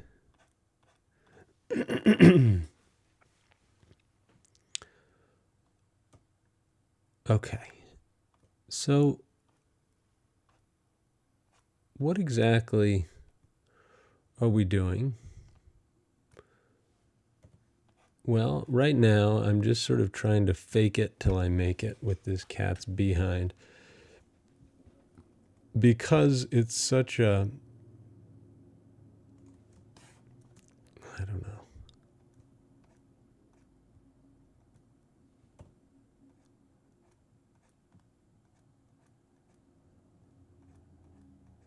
See what I'm saying? Just gotta try. And then, when that's done, you keep trying.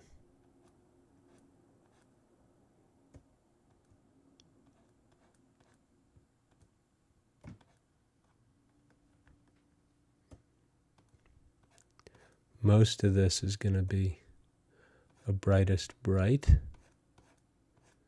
and then we can glaze over in another setting, in another session. But if you've ever painted with white, it's, boy, is it challenging. I mean, it's fun because you can immediately cover an area, but then you have to figure out what's called glazing, and you need to be able to glaze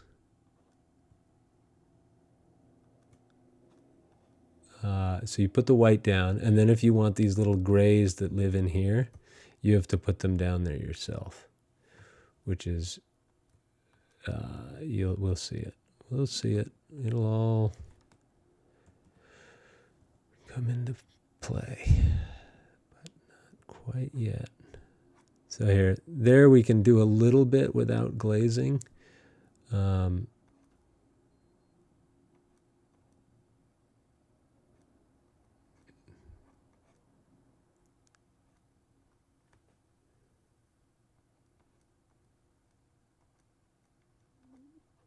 Now, yeah, see all this? We want this, but we don't.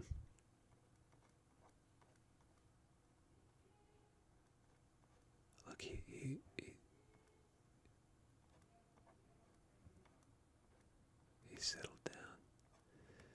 The baby stopped crying.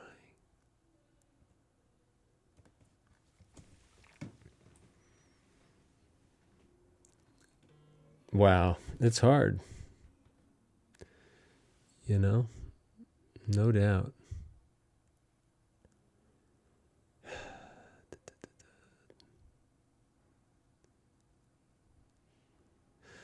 I can sort of imagine the time lapse unfolding right now. Hard. Okay. What time is it? 1:56. Boy, to think we have another hour. That's hard. Okay.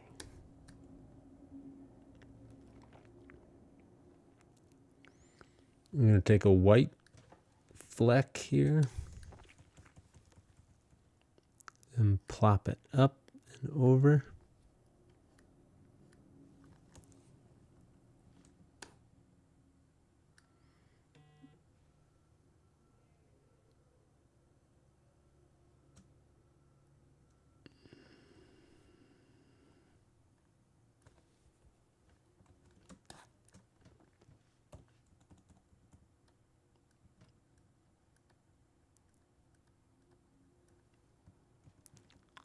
Let's get that kitty's face in order.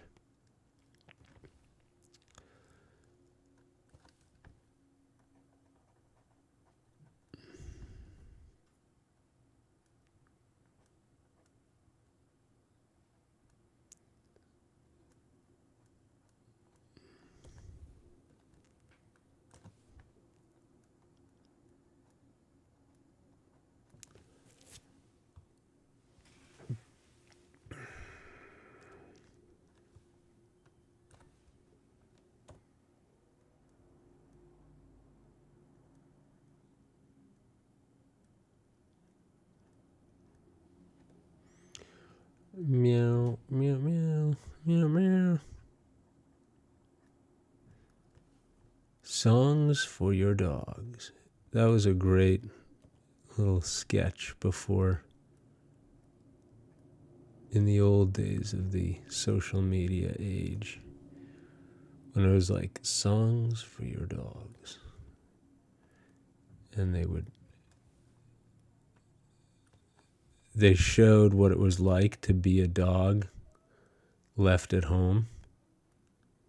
And it was like, it showed what was happening in the dog's mind. And it was like, sort of like scary voices whispering at the dog. And it showed the dog just like more and more, the dog's faces are like, And the whatever it was that was whispering at him was saying funny stuff like, you'll starve here. It hurts to starve. And then your tail is a snake. And the dog's just like more and more anxious. But then the owner buys the CD, Songs for Our Dogs. And that, allays the anxieties of his dog. It's like the idea being that the dog, that's what goes on in the dog's head, is that, if my master's, my owner's, my human is leaving. And so you'll starve here without him. That's what it says. And then, I don't know. It's like a much darker dissing your dog. I don't know if you've ever seen that Will Ferrell sketch, but this one's hilarious. Songs for Our Dogs. And the songs are not better, I can tell you. They're not better than the suffering.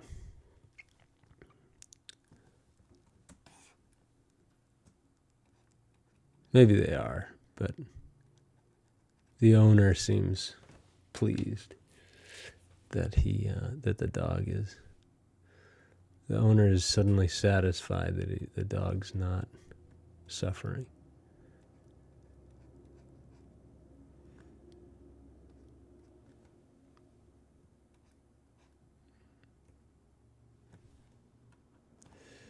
Anyway,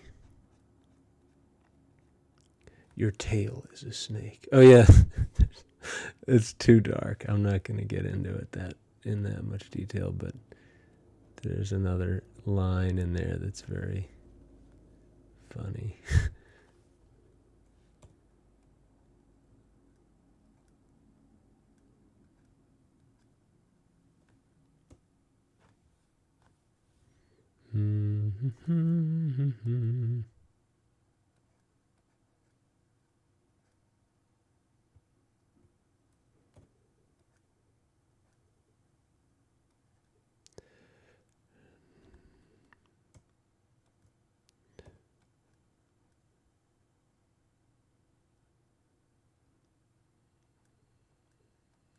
Yeah.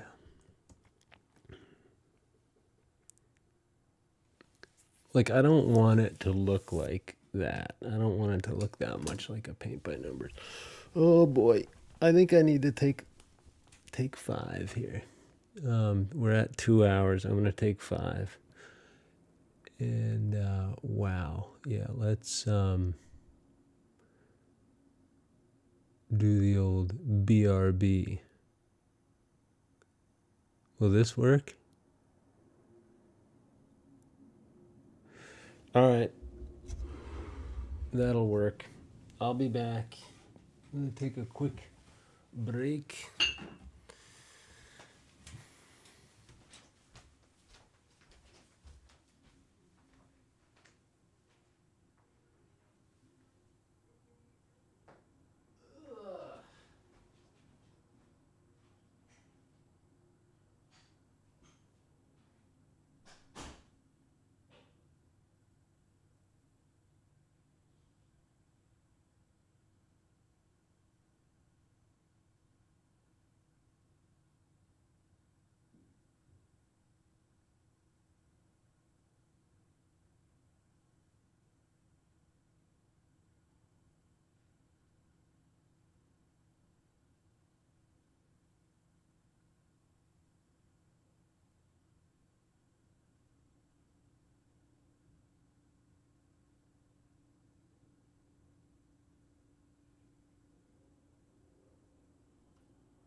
All right.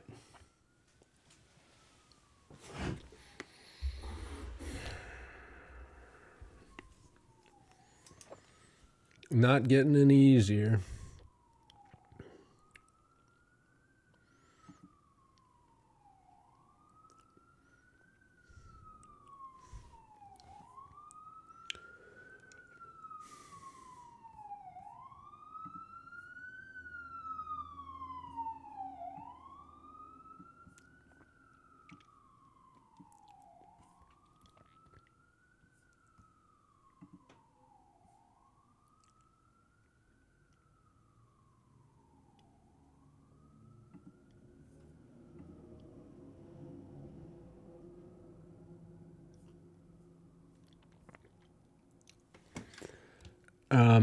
All right. How's everything?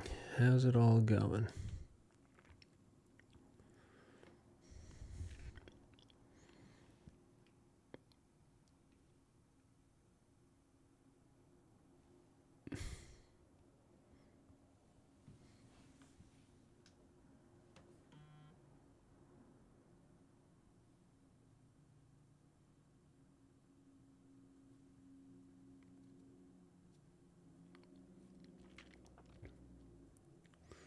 That's cool.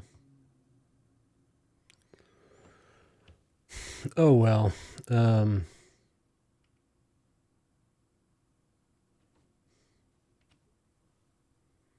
Let's move. Let's move. So, one thing that's driving me nuts already is just this.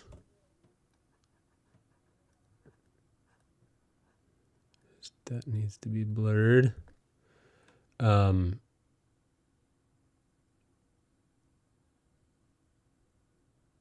tired of dealing with the cat right now. I mean, I'm just gonna tell you, I'm sick of the white cat fur. Oh, woe is me. Woeful painting. And now we're gonna just try to not back down and plow ahead.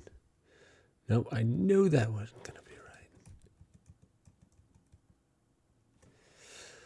right. We can't just make sloppy mistakes like that.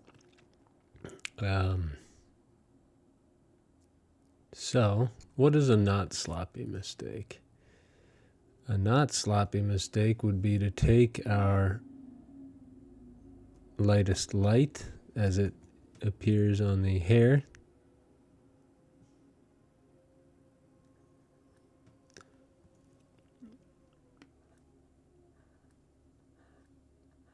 and bring a hint of that through. Then we'll take our darkest dark here. Try not to get distracted by the wrong brushwork and just say, look, it's close enough. That's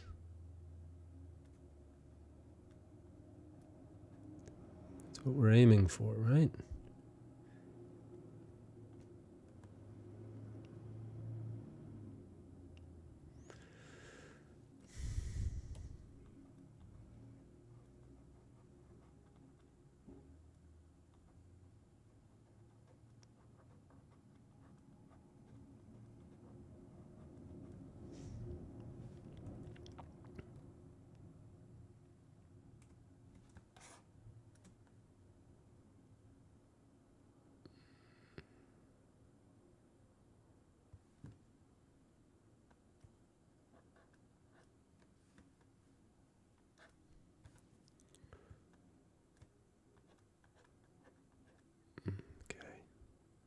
Now we're blurring down these edges. See that? That's a not sloppy move. Even though it's a little sloppy, it's not as sloppy as it could be.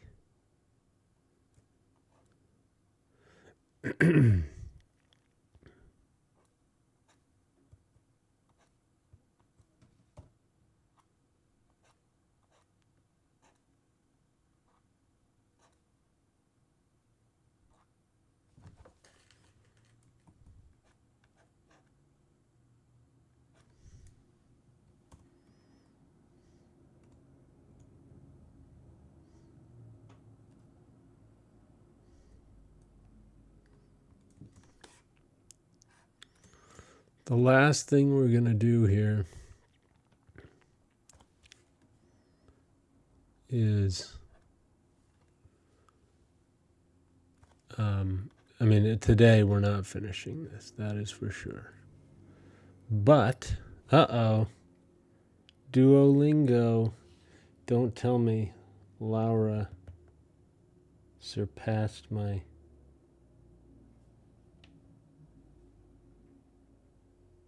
Yes, Luis has surpassed me.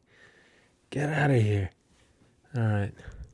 I'm gonna have to take him down at lunchtime.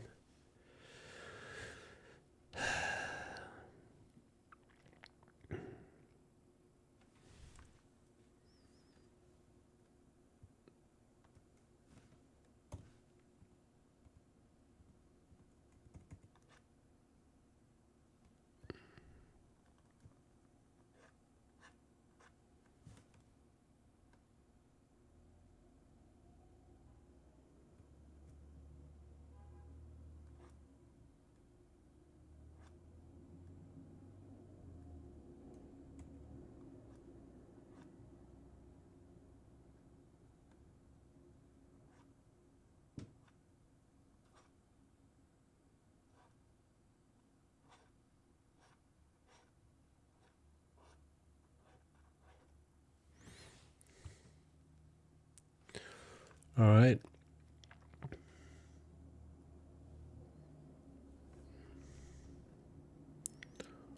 Definitely getting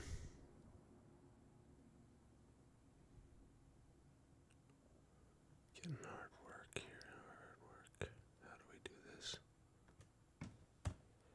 Looks like there are cat fur can go through there.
Okay.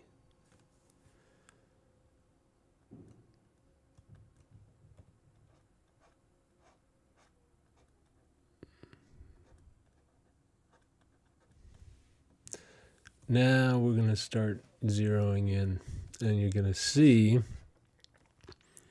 eventually I won't be able to resist the siren song of Taylor's visage.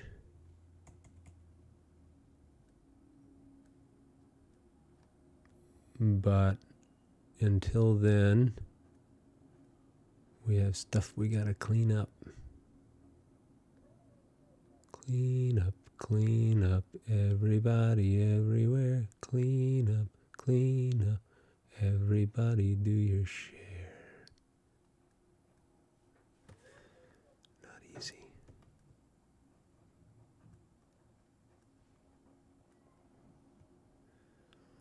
I taught music at one point at a like a daycare, and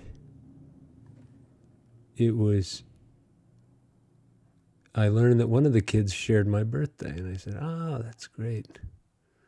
You, me, and Elvis, we all share birthday. And kid goes, who's Elvis? And I was like, oh, well, he's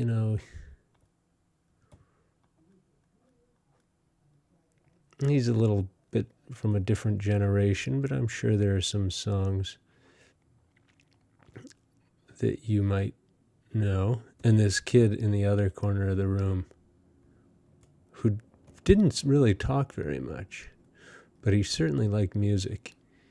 And he goes, I was like, let's see, what did he write that you might recognize? And what songs did he write?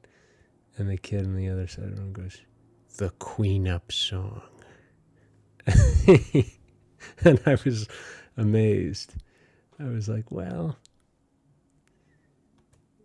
he certainly would have benefited from listening to the Clean Up song, but I do not believe he wrote it. The Queen Up song. Queen up, everybody, everywhere. It's a classic.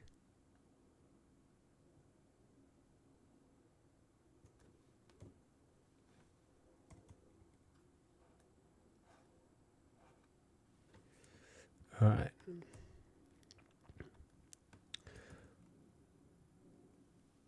The hair there is kind of nice, right? I don't know. What do we think?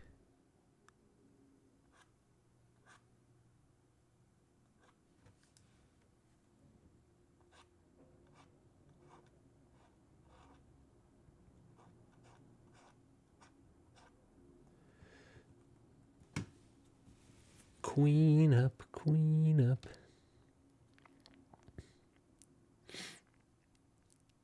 Okay.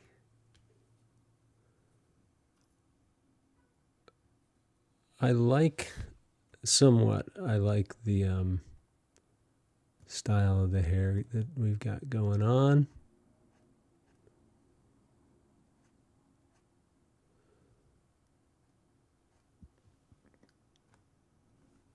We got to really blur this stuff out. Oh gosh. When was the last time I got a call that wasn't potential spam? I'm not complaining because I definitely don't. There's some phone calls I'm not wanting to take.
Okay, so you follow me? Where are we headed next? We are still working and lurking on Mr. Moguls here, the cat, but I think we need to blur this anatomy down here because look, do we really...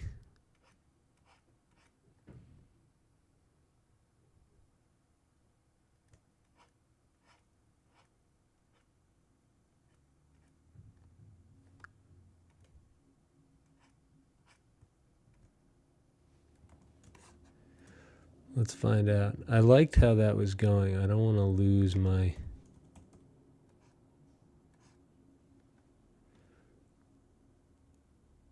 You know, it's a weird... It's a balance for sure. You don't want to lose the progress that you've got there, but there's definitely more development that needs doing here.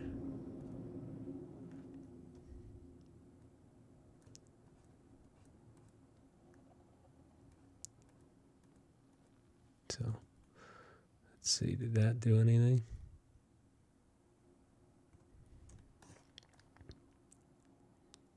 Yeah.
Gently does it.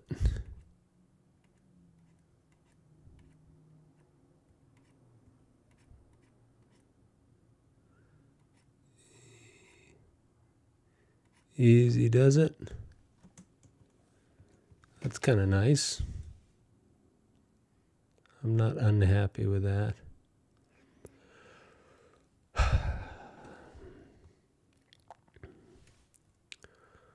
Gulp.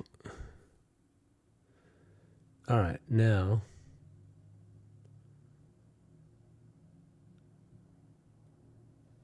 what do we got to do?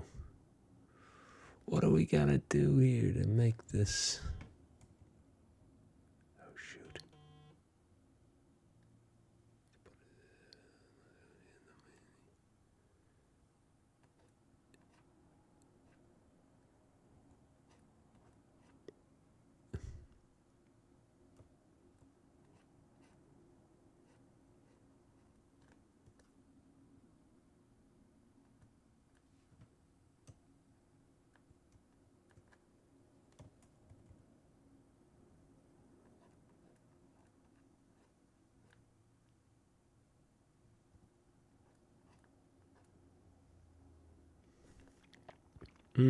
Look at this. Puzzle pieces falling into place. This one needs doing.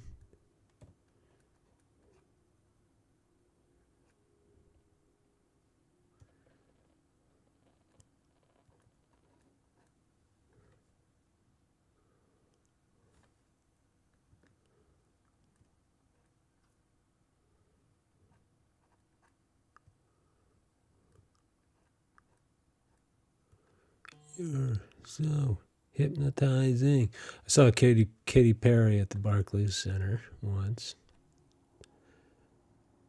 and that was awesome. It was quite a show.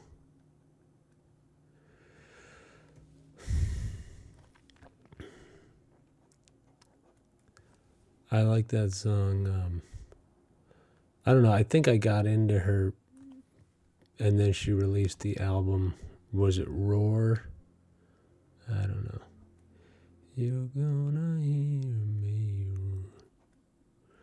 And what I noticed about it, because I've been to a lot of like concerts that are not Katy Perry, or not even from that same ilk of like pop star.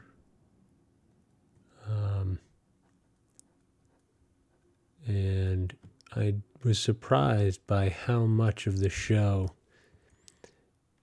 blasts off in the first, like she plays the hit right out of the gate. I was like, are you kidding? I mean, it makes sense. I'm used to seeing bands that like, the set list is different every night and all that sort of thing. And so here it was just like very tightly produced show, but it was really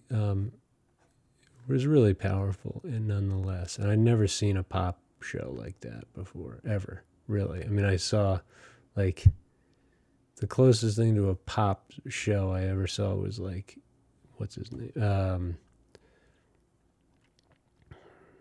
Sting. Or like, who's the other? Rolling Stones I saw once. And they're really just sort of they're a pop act at this point, because they're not,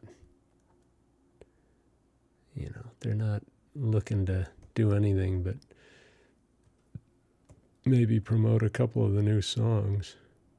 They're not like exploring any new ground. They're just trying to make it through the set without keeling over. But anyway, that's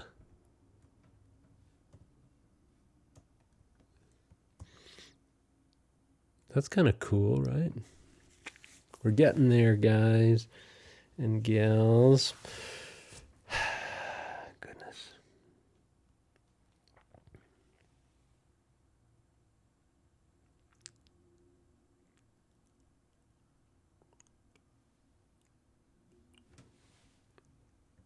I think we gotta We might be off the hook tomorrow, actually. Not from this painting, but I was surprised. Anyway, just to finish that thought, if you're interested, I was surprised at how truly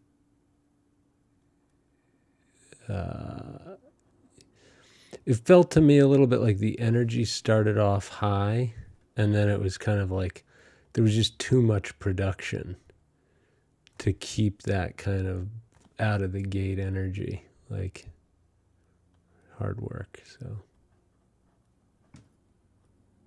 and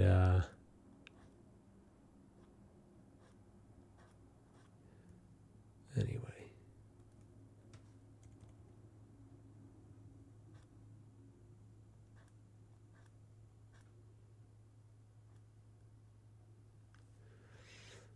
You're gonna hear me. I did not make it to the Eras tour. Not something that I think is in the budget, nor do I even particularly have an interest in attending. But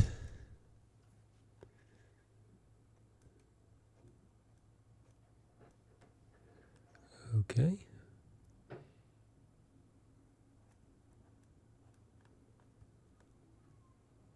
I mean, I would definitely see it because it's the greatest phenomenon, that there is right now.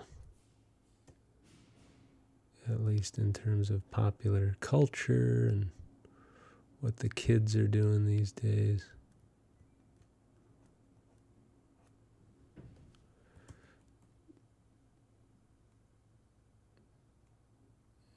Oh boy.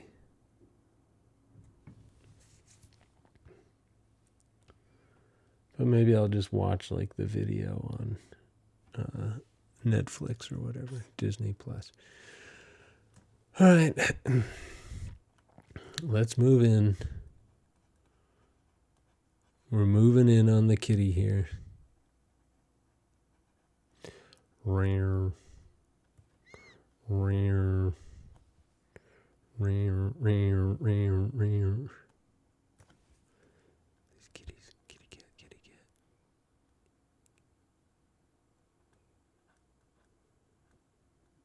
That's the kind of brushwork we want in the hair, potentially.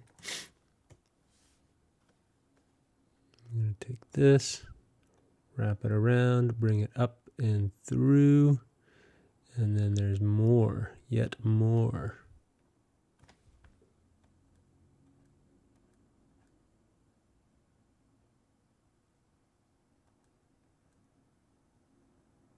No, that's silly business.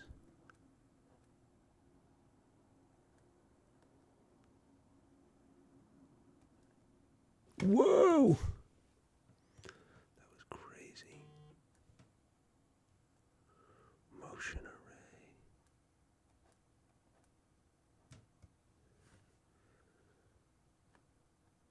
Dark, dark, darks.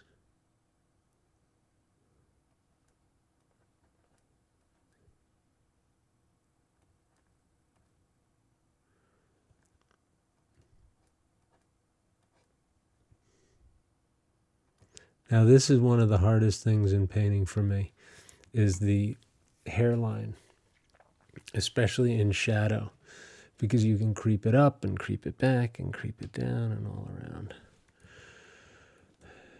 Just don't want to.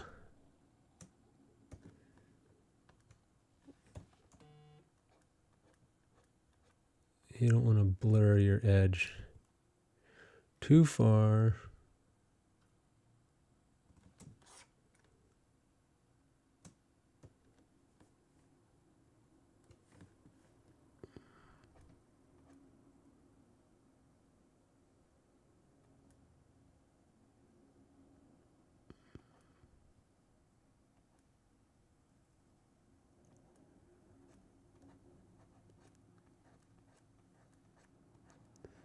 Okay. Something like that. We're going to need to glaze into that anyway, so it's getting darker. No matter what we say, it's going to have to get darker.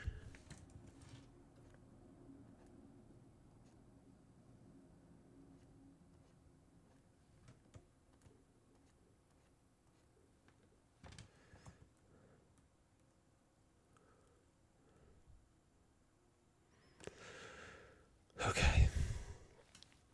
Last thing here, at least over in this department, that's distracting the leotard off me.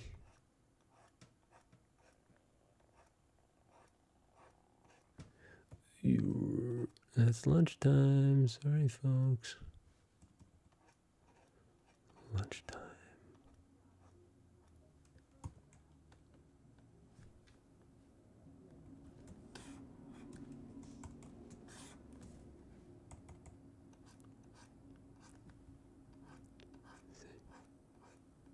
Gotta clean that up.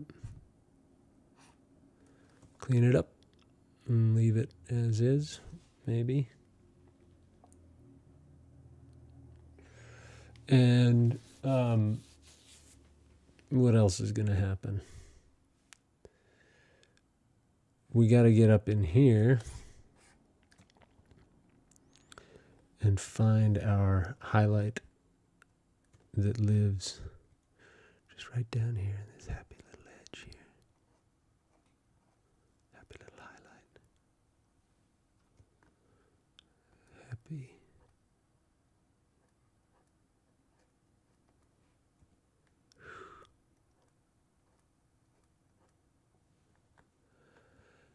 And a happy little highlight here.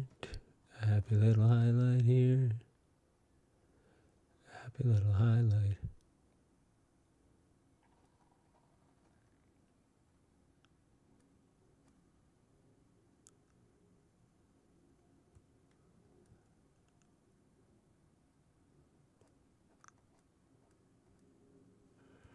A happy little highlight here.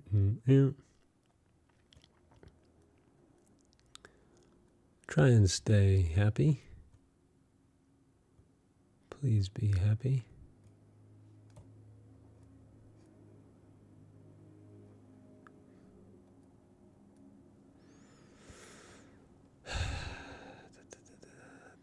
Oh gosh, no, this is not happy.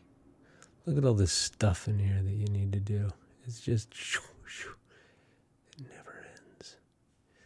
The blondness is overpowering. I'm not complaining. I'm just stating the facts.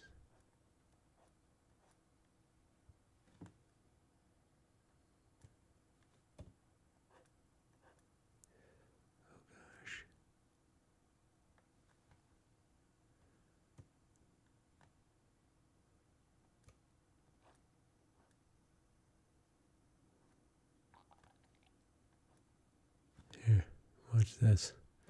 How's this for you? Take this, and then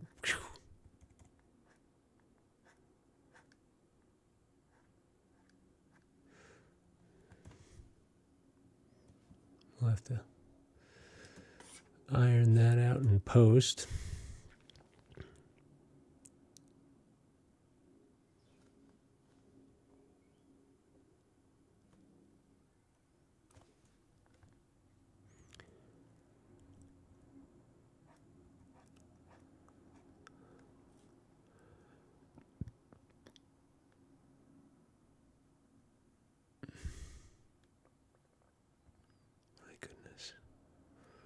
My goodness, my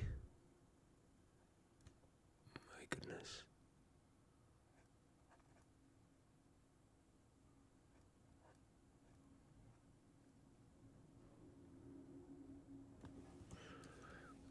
Ouch.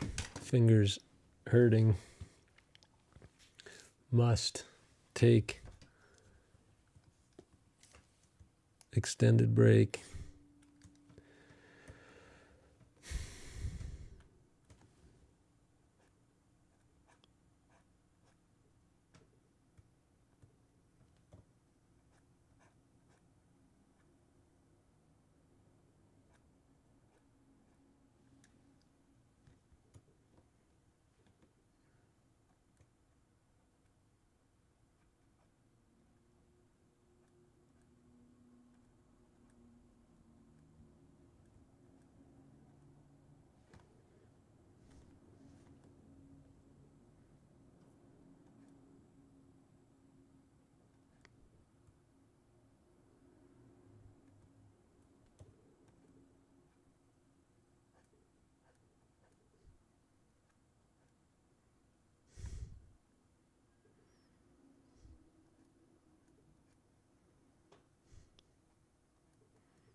Really fun, actually.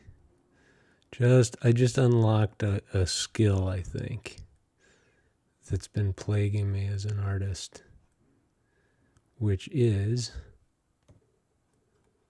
dealing with hair and reflections in hair and doing it in a way that blurs and blends. Yikes. Okay.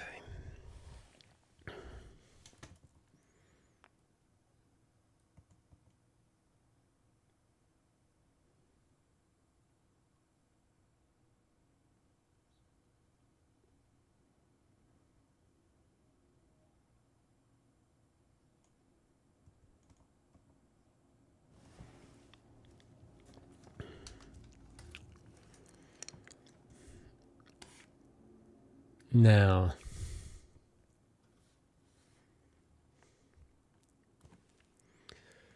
okay. Good.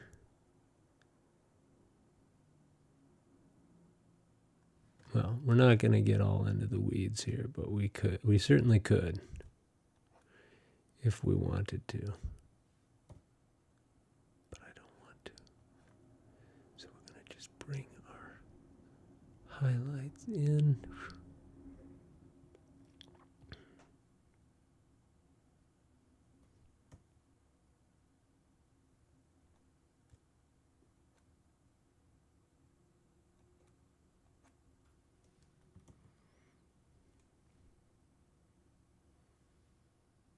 I don't know. I like that. I like the watery look in the hair,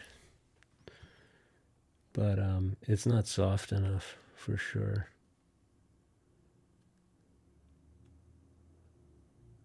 And I think in order to do that, in order to make it soft enough,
So, look, it's been a long day.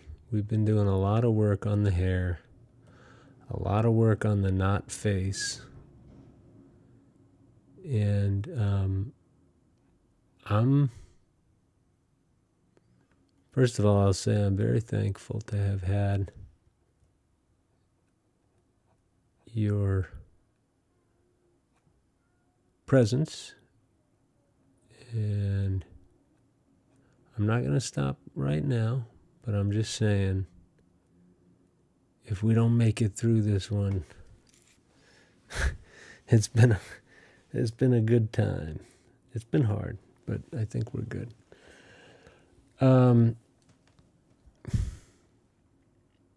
So, what else?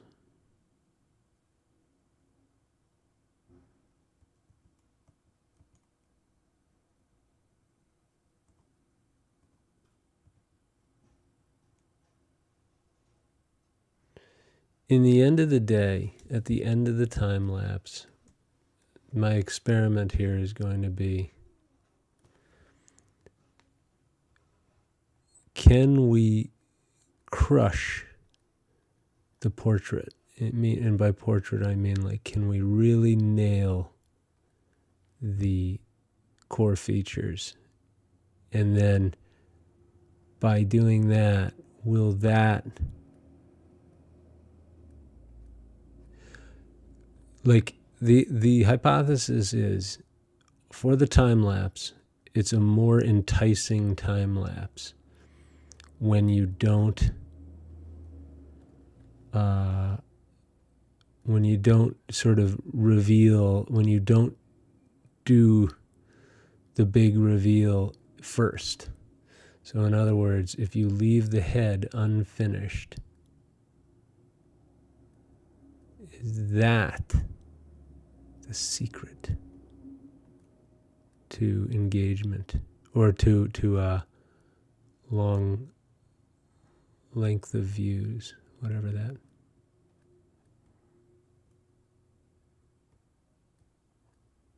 metric is? Because then if they stick around and they watch the views, if they watch the whole thing, then apparently TikTok says, good job, Chris. Let's keep doing this. And they let you take another ride on the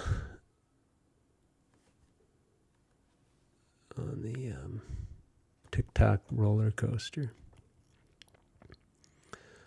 The dizzying highs and terrifying lows of TikTok.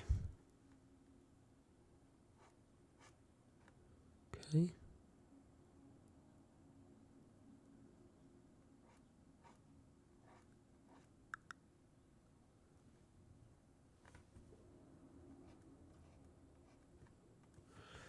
And in the meantime,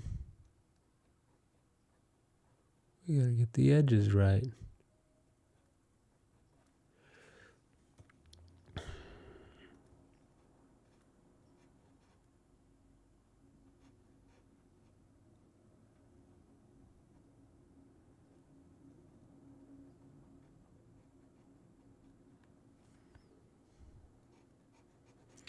One thing.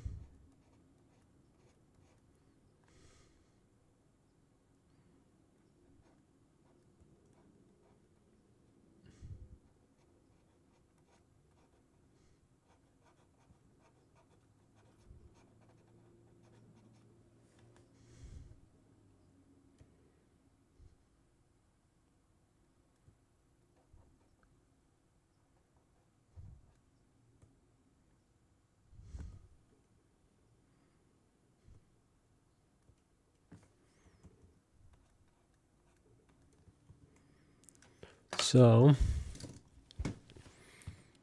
my goodness. How are we looking? Okay, we're almost done, right? At least the cat is coming into play.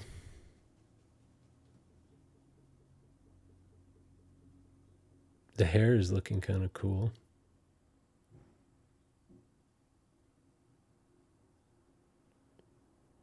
And then I think we're just going to spend the whole day tomorrow on the head, cleaning up matters. Wow, that's tough. So, it'll all take shape, but it's hard to wait, you know? Sometimes it's very, very, very hard to wait.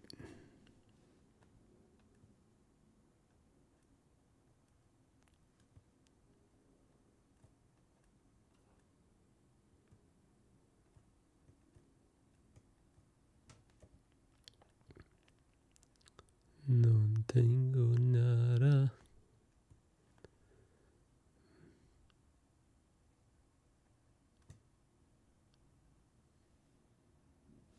Oops.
There we go. Screen ghost. Her mouth looks a little wrong, doesn't it? Whose mouth? Taylor or Benjamin Button? Definitely Taylor's got all kinds of problems going on. But if it's Kitty Cat, that's what we're working on. We're gonna save Taylor. Yeah, lots of problems with Taylor still. So, but thank you for stopping in. What's happening? We've got we're saving the best for last, so to speak. My hope is to get everything done, and then in the last split second of the time lapse, do 3 hours on her head tomorrow. What do you mean they banned Discord? The United States, or who banned it?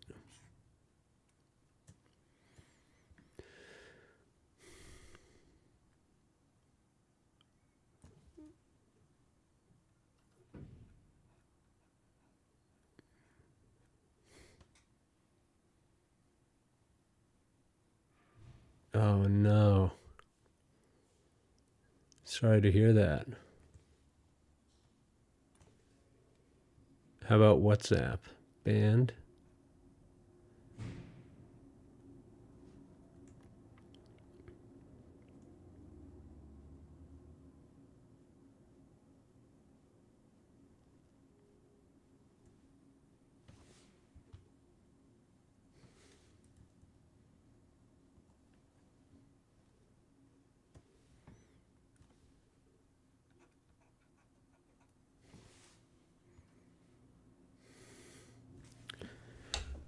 Gosh, I'm starting to get the old grumbles here. Grumble, grumble. I'm definitely starving Marvin right now.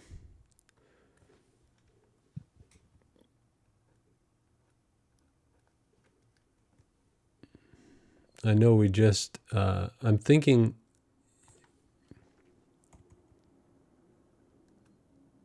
what was I going to say? Screen Ghost, I don't remember you if you shared what country you're in. And there's obviously no, if you want to share that, please do. But just curious how legislation like that works where you are. And I'd like to read about it. Okay, so here, kitty cat. Turkey. Okay, yes, I remember that now. Strange. Okay, so what are they doing? Why are they banning Discord? Is it something to do with Ukraine?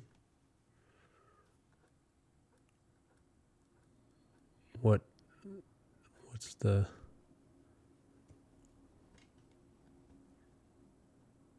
Or is it just more generally...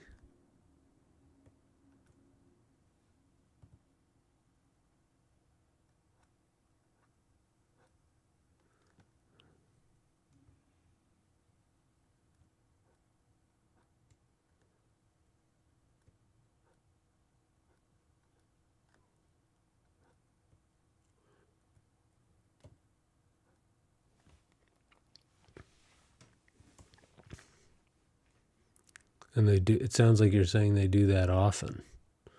Like one moment it's banned, another it's not.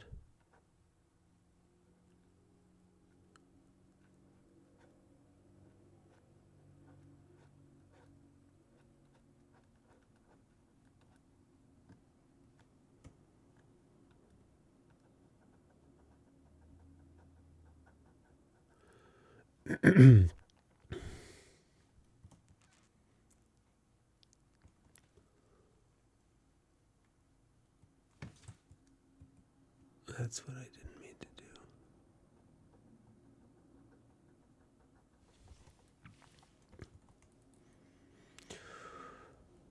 All right.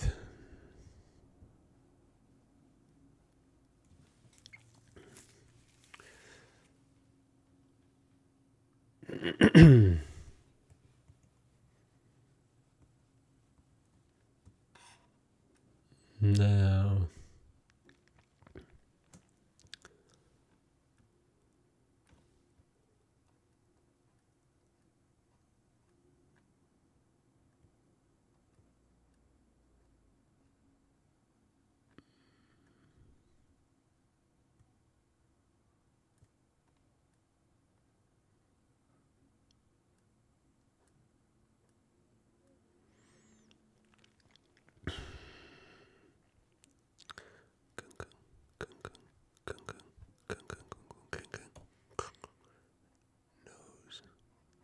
Kitty knows, kitty knows. Kitty knows best. God. Can you tell I'm going crazy yet? If I wasn't already? Oh yeah. I'm going.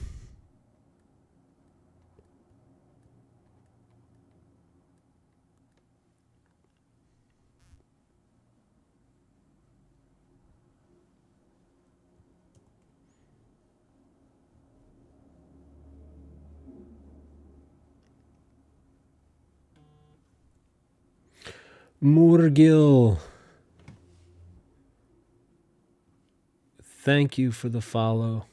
Sincere appreciation for your follow. Welcome. We are diligently working on Taylor Swift and her cat, Benjamin Button. And you've come at the right time. Cat's so cute, I want to pet it. It is so cute, isn't it? Oh boy, it's super cute. And I'm liking the kind of brushy quality of it, but it looks a little bit too like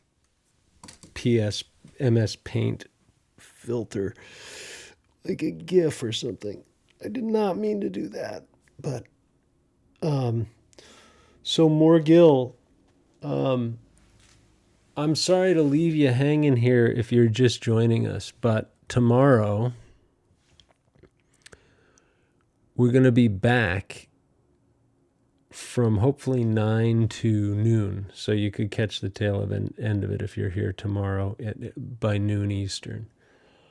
I have to say again, thank you everyone who joined the stream and who chatted in Screen Ghost.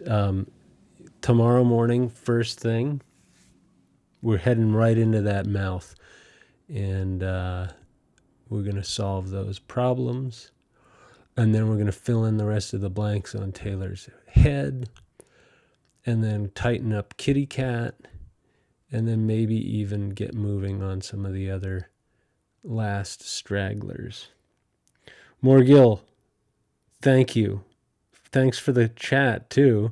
I appreciate it. We've got 3 hours left to go, and we're going to spend most of them on the cat portrait and Taylor's portrait. And then we'll be done. And then we're going to time-lapse it. So, before I go, and look, there's other stuff to do, so I'm not going to pretend there isn't. But, in the meantime, we've got our ritual here, which is Taylor Swift V3. We're going to save that, and then we're going to watch the time-lapse. Oh, boy.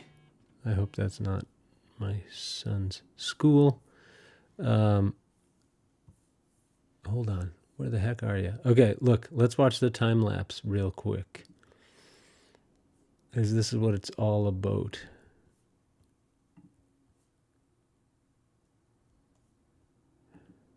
Time lapse. Screen recording.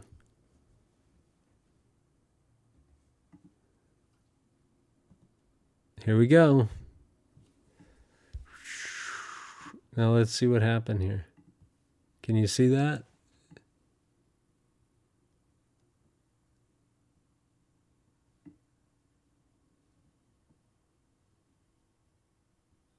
Not bad for a day's work, right? We got the whole background in. We tightened everything up. We even got her legs a little better. The hand, that was no walk in the park. I feel good. We're sort of getting back. So stream's over. Yeah, I gotta move into the real work thing for a bit. And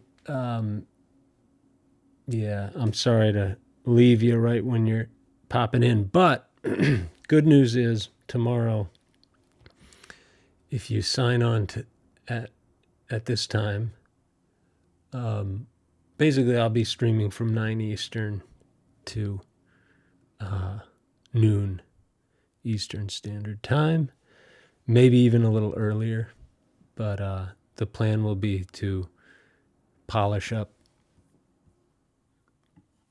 Taylor's face. So I haven't touched that really for a long time. And so that's the last move, is the head. Okay? And thank you all. Morgil, thanks for joining. Welcome to the crew. Please come back another time and say hi. And yep, that's that for today. And what else is happening? I'm just looking forward to the next session. Okay? We have dropped everything on Dropbox, right? Did we drop everything on Dropbox? Yes. Everything's on Dropbox. Good. And that means we can delete the Taylor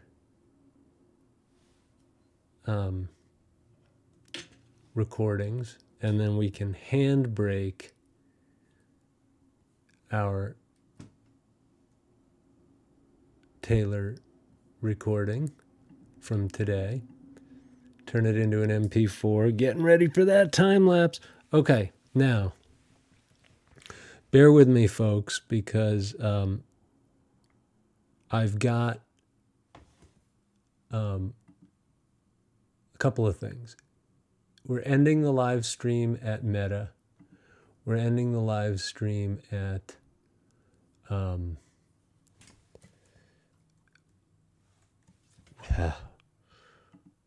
boy, what's happened?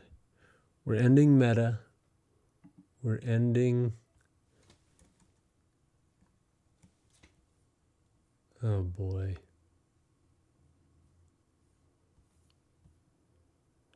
Oh, we're ending